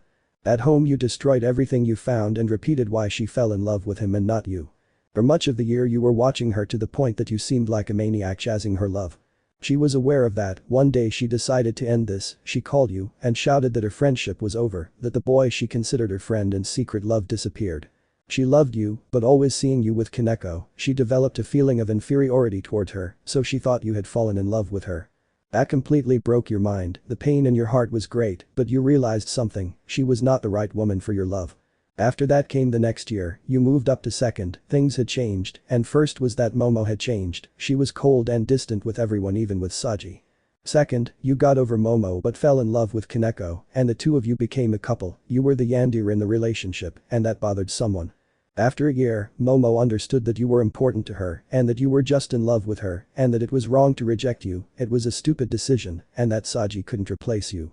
She took your habit of watching you for your protection, but ended up finding out that you were Kaneko's partner, that only infuriated her. She didn't know what to do, so for now she kept silent for a while.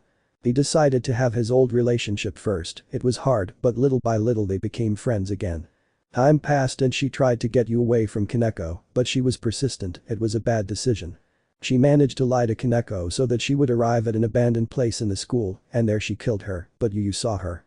She got upset, but then smiled and right there she declared her love, she said that she was madly in love with you since you met, that because of her feeling of inferiority towards Kaneko, but she learned, and that she should be your wife, you just looked at her with fear. You tried to escape, but she cut off your leg, that's how she had you for herself, then she decided to kidnap you in her house. For a while no one noticed that you weren't going to school, but over time they noticed your disappearance and Momo's strange way of acting. So she planned something, using a tool of Azazel, she removed her piece, then caused an explosion in her house, leaving 2 fake bodies of them, and people fell for the lie. At first she treated you very well, she cooked for you, pampered you and gave you affection, but when you tried to escape and avoid her, she began to punish you and hit you to the point of being blindfolded.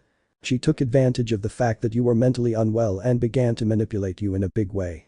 Time passed and everyone stopped looking for them, believing they were dead, and she took advantage of the opportunity to leave the country until she reached Spain. Life changed for both of them, they fell in love well, they manipulated you. They both got married and had a son, life united them forever, but you died as a human being, she couldn't stand it, she revealed herself to the supernatural world. He managed to convince the leaders to give him parts to revive you, and he succeeded. So time changed and they both lived their whole lives until they both died at the age of 1000. Roigun Belfigur Yandere. Context of your story.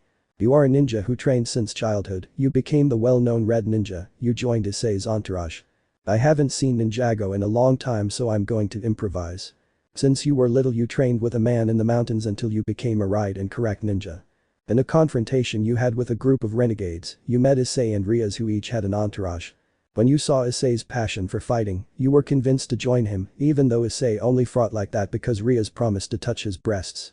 Since then you are a bishop, which increased your fire skills. One day when Issei was invited to a friendly raiding game, you ran into her. Roigun Belfigur, a woman who had cheated in the raiding games by placing second once and was kicked out of her house, was returning in a friendly with Issei Hyudo, that's what she thought it was going to be. The first thing he saw was the beauty of a teenager with brown hair, red eyes, and red clothes, ninjas. 2. She approached Issei's entourage, everyone thought she was going to flirt with Issei, but to everyone's surprise, she passed by and came to you and then kissed your hand. Throughout the raiding game, she kept an eye on you and gave the order that they can't touch even a hair on you, which caused her defeat, but it was worth it for her, she saw your beautiful body in action. After that there was a party where she spent the whole time glued to you, flirting, asking for photos or dates. Because of how insistent and determined she was, you had to accept, besides she was beautiful. Why not? You condemned yourself only. On the day of the date, all day long, women flirt with you, and she just got angry in silence. And when the day ended, a girl declared her love to you, kissed you, she just went crazy without showing it much. Last week, it was shown that the girl who kissed you died with a cut on her stomach and a disfigured face. Roigun was slowly going crazy, the depression she was going through was affecting her mentally, and starting to feel feelings for you also affected her sanity. During the following months he was getting to know you and watching you for your protection. He discovered that many girls were in love with you, so he came up with an idea to be able to protect you. She became the nurse at Kuo Academy, so it was easier to help the girls interested in you. During that month there were more than 22 disappearances at the academy. Nobody wanted to go anymore. The director was going to decide that the students would not come until further notice, but Ella convinced him to keep coming. One day she called you to the infirmary just to talk, and after some flirting from her, you already know what happened. From that moment on, he believes that both of you are already married, so now he spends all day by your side. You don't care, but sometimes it's a bit uncomfortable to see her fight with the students. Over time you fell in love with her until you declared your love. She was finally able to stop thinking about killing that day. That day she spoiled you at all times, no one could even get close to how sweet she was. Over time they both got married and had a daughter, obviously without forgetting the old ways. Roygun did not stop killing women left and right. Love, you must be protected at all times and I'm here for that. Versela Yandere. She was a simple nun who helped the church and the angels. Her life was monotonous until one day at the entrance of the cathedral, there was a baby in a basket. From that moment on he became attached to you, a baby unknown to everyone, but adored by Versela. He decided to train with the holy swords, to at least know how to defend his greatest treasure, your.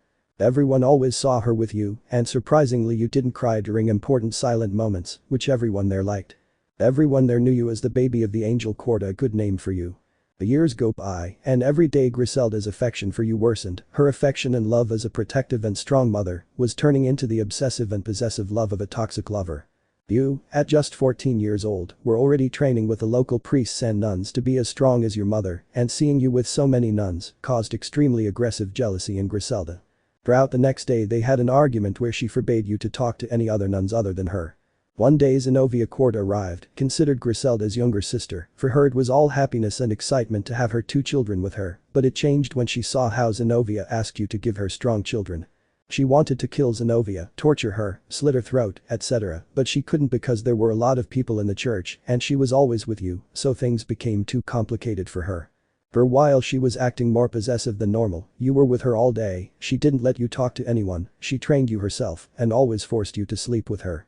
On a day while all the members of the church were in heaven celebrating a special day, Versela took advantage and stayed. There she kidnapped Xenovia and then you. Xenovia woke up and saw you lying on a bed in front of her, naked and with a blindfold on your eyes. Then Versela arrived and said that she was going to teach you how to make a baby, since you never went to school and right there you made love. Xenovia ended up totally mentally broken, seeing that boy who made her fall in love being abused by that nymphomaniac who believed her older sister. Versela, after pampering you a little and leaving you asleep, Xenovia's torture began. He cut off her fingers, made 2 wolves devour her feet, also regenerated her body and abused her until a day later, Xenovia was killed by Versela with cuts. Throughout the following week, Xenovia was searched for, even several underworld clans were looking for her, but she was declared missing and therefore dead. Versela had you kissing her the whole time at night to convince you not to say anything, and she effectively succeeded. After that Michael turned you into an angel, which kept you somewhat busy, which bothered Versela. Versela devised a plan, convinced Michael to come see the church, and killed him thanks to an ambush of renegade angels and demons gathered by her. Since there were too many of them, an exaggerated amount, Michael ended up brutally murdered, which pleased Versela. Thanks to Michael's death, a new leader was sought, and it was Versela. Her sense of truth and good made her get that position. After that she would give you missions related to her, like spending a whole day with her, kissing her all day, even doing it with her. Little by little, Versela's lust and love corrupted your mind until you developed an unconditional love for her. So you lived in the hands of that woman you loved as a mother and ended up as your lover. I won't let any bitch near what belongs to me, darling. The Kabiel Fem Yandere. Context of your story. You are a demon from the ranks of the original mass, the biblical war began and you participated. She was a woman who loved battles and the pleasure of killing her opponents. For her it was a wish come true that there would be a war between the 3 biblical factions. On the day of the war he only hoped to be able to kill thousands of soldiers, he didn't care if they were on his side or not. When the fight broke out, the first thing he thought about was going to fight Lucifer. As she headed towards the mass, she came across something she never thought she would say. For her he was a beautiful black-haired demon. Seeing him fight and covered in blood dripping on him literally did nothing but excite her. For her he was a beautiful man who only did the only thing that crossed his mind, kill. You, doing everything possible to defeat all the enemies you encountered, didn't realize that you ended up in front of her. As if it were destiny, no one decided to bother them, letting her give a speech about how beautiful war was and how you were perfect with her, that both of you were destined to wipe out entire armies together. In her language, it means that she loves you as a partner. For some reason you came to understand her, and the second you rejected her. She couldn't even digest your rejection since you started a fight against her. It seemed that the fight was made to last a while, but it couldn't because Trihexa appeared. The leaders of each faction had to cooperate, and in the end, Lucifer attacks God from behind, killing him instantly. But Michael is able to kill the mass of the underworld without knowing that they had already left offspring. She proposed that you go with her and become her lover, obviously rejected. And so it was. For 500 years she tried to convince you every chance she got. One day she found out from her subordinates that you ended up at Kuo Academy as a physical education teacher. That's where the whole disaster began, a screw loose. According to reports, you talked a lot with Irina Shidu, an angel that simply bothered her. In his room there is an altar with little notes that said the perfect man, the man of my life, my world. She always preferred to stay out of the things she ordered her soldiers to do, but this time she wanted to do it herself. One day I took advantage of the fact that I had to get a sword and incidentally kill a girl, so I killed 2 birds with 1 stone. Instead of disappearing quickly, she decided to hide, seeing how all the Gremory nobility arrived with her lover, seeing everyone's shocked faces and one of disbelief, she blushed damn crazy. He decided to resume his plan, even though he really wanted to have you at that moment, he had to hold back the desire. When the time came, she created Excalibur and tried to kill everyone, but you, a genius of fencing, was able to fight her. Even though he was mostly excited, he was also afraid of seeing you at that moment unsheathing your katana. I know you were the one who killed Irina. I forgave you for several years, but today you got your crazy sentence. In that fight you started your cattle, but she quickly surpassed you when she decided to carry Excalibur, and your years without training due to the peace that there was, you ended up being rusty. And minutes after just starting you ended up on the floor defeated, and she was stepping on your back to prevent you from getting up and trying to escape. He used a magic circle to make you disappear, and since he didn't have you inside he smiled happily, since no one was going to get in the way, not even the Harkaiuku. When you woke up you saw the woman you hated the most at that moment, on top of you kissing your neck. She stated that she was leaving noticeable marks on you since morning, which bothered you. In a fit of rage, you told him everything except something nice, something he didn't like at all. That same night, that same city of fallen angels, that same mansion of a cadre, that same room, there were heard blows, sounds of tears and moans. Even if the years pass, your beauty, your voice and your whole being will always belong to me, love. Saji Genshiru Fem Yandere. You were an average student at the academy, always going unnoticed by everyone except for her. At the academy there were queens, the prince, and the pet. But the princess of the academy is never taken into account. The princess of Saji Genshiru Academy is a beautiful woman with blonde hair, blue eyes, and a flirtatious smile. She attracts any man or woman. She is someone kind, dedicated, charismatic and so on, that's why she is the crush of several men. You are no exception. Her captivating beauty, that sometimes flirtatious, sometimes kind smile, never failed to make you sigh, but you always feel like you'll never be able to be at her level. One day you learned that the princess of the academy joined the student council, which discouraged you, you would no longer see her so often in the classroom. For a while you had seen her hanging out with one of the members of the academy's perverted trio, which honestly depressed you. One day she was returning home until she met some renegades on a dark street. She tried to fight them off, but they were too many for her. You go the same way she always does, but you turn 1 block earlier, but that day something told you that going 1 block further wasn't a bad idea. You were scared when you saw her being attacked by some strange beings, but you decided to act. Bad idea, my friend. When entering combat against one, many attacked you from behind, leaving you with cuts and bruises. She looked at you with concern, while she looked at the renegades with fear. When you saw the terror on their faces, a flame ignited inside you, but when you felt hatred against those beings, you obtained something very powerful. Balance breaker. Kuroniko. By obtaining this type of armor you faced these beings that died in less than 5 minutes.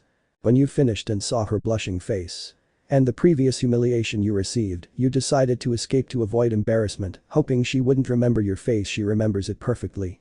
Since that day she started spending more time in the classroom, she no longer visits Issei Haidu, and above all, have you noticed how she stares at you for long periods even when you notice her? She had never felt the feeling of love. Well, they always told her that her love would come, and it never did.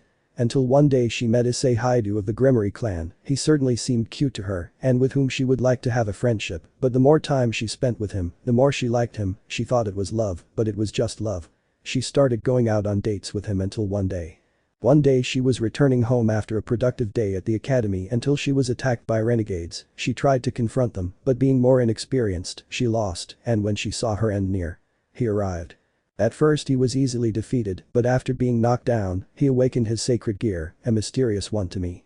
After defeating all those renegades, he left without seeing me, even though I felt outraged for leaving me here. A part of me felt like I should keep seeing his face, his smile, his messy hair. She had seen him before but never talked to him, something she regretted. One day a girl spoke to you and at the same time you noticed a dark presence watching you. From that day on, the girl began to disappear again and again until she stopped coming. So it was a series of disappearances.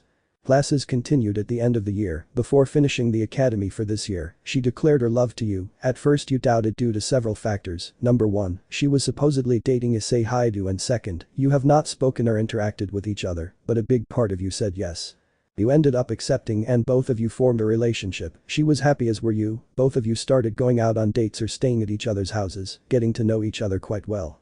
Even though there are times when you talk to a woman, after a few days she disappears, you started to be afraid that you were the one to blame for her disappearances, so you started to distance yourself from women, except for Taji, she never left your side. And so for a long time they were boyfriend and girlfriend until they decided to get married at the age of 28 and some time later have 2 children. So for years they lived together happily, even though you didn't know the reason for the women's disappearances. I will never leave you unattended again, my love. Hadismirayama Yandere. They always thought it was very stupid to turn the academy into a co-educational one. At first they despised every boy who tried to make the slightest contact with them. One day a boy arrived at the academy, being you, they thought he would be like the others, but it turns out he didn't even pay attention to them. That made their intrigue for him great, they didn't believe he was capable of ignoring women, men were hormonal and brutal beings. Well, in part yes, but it still offends.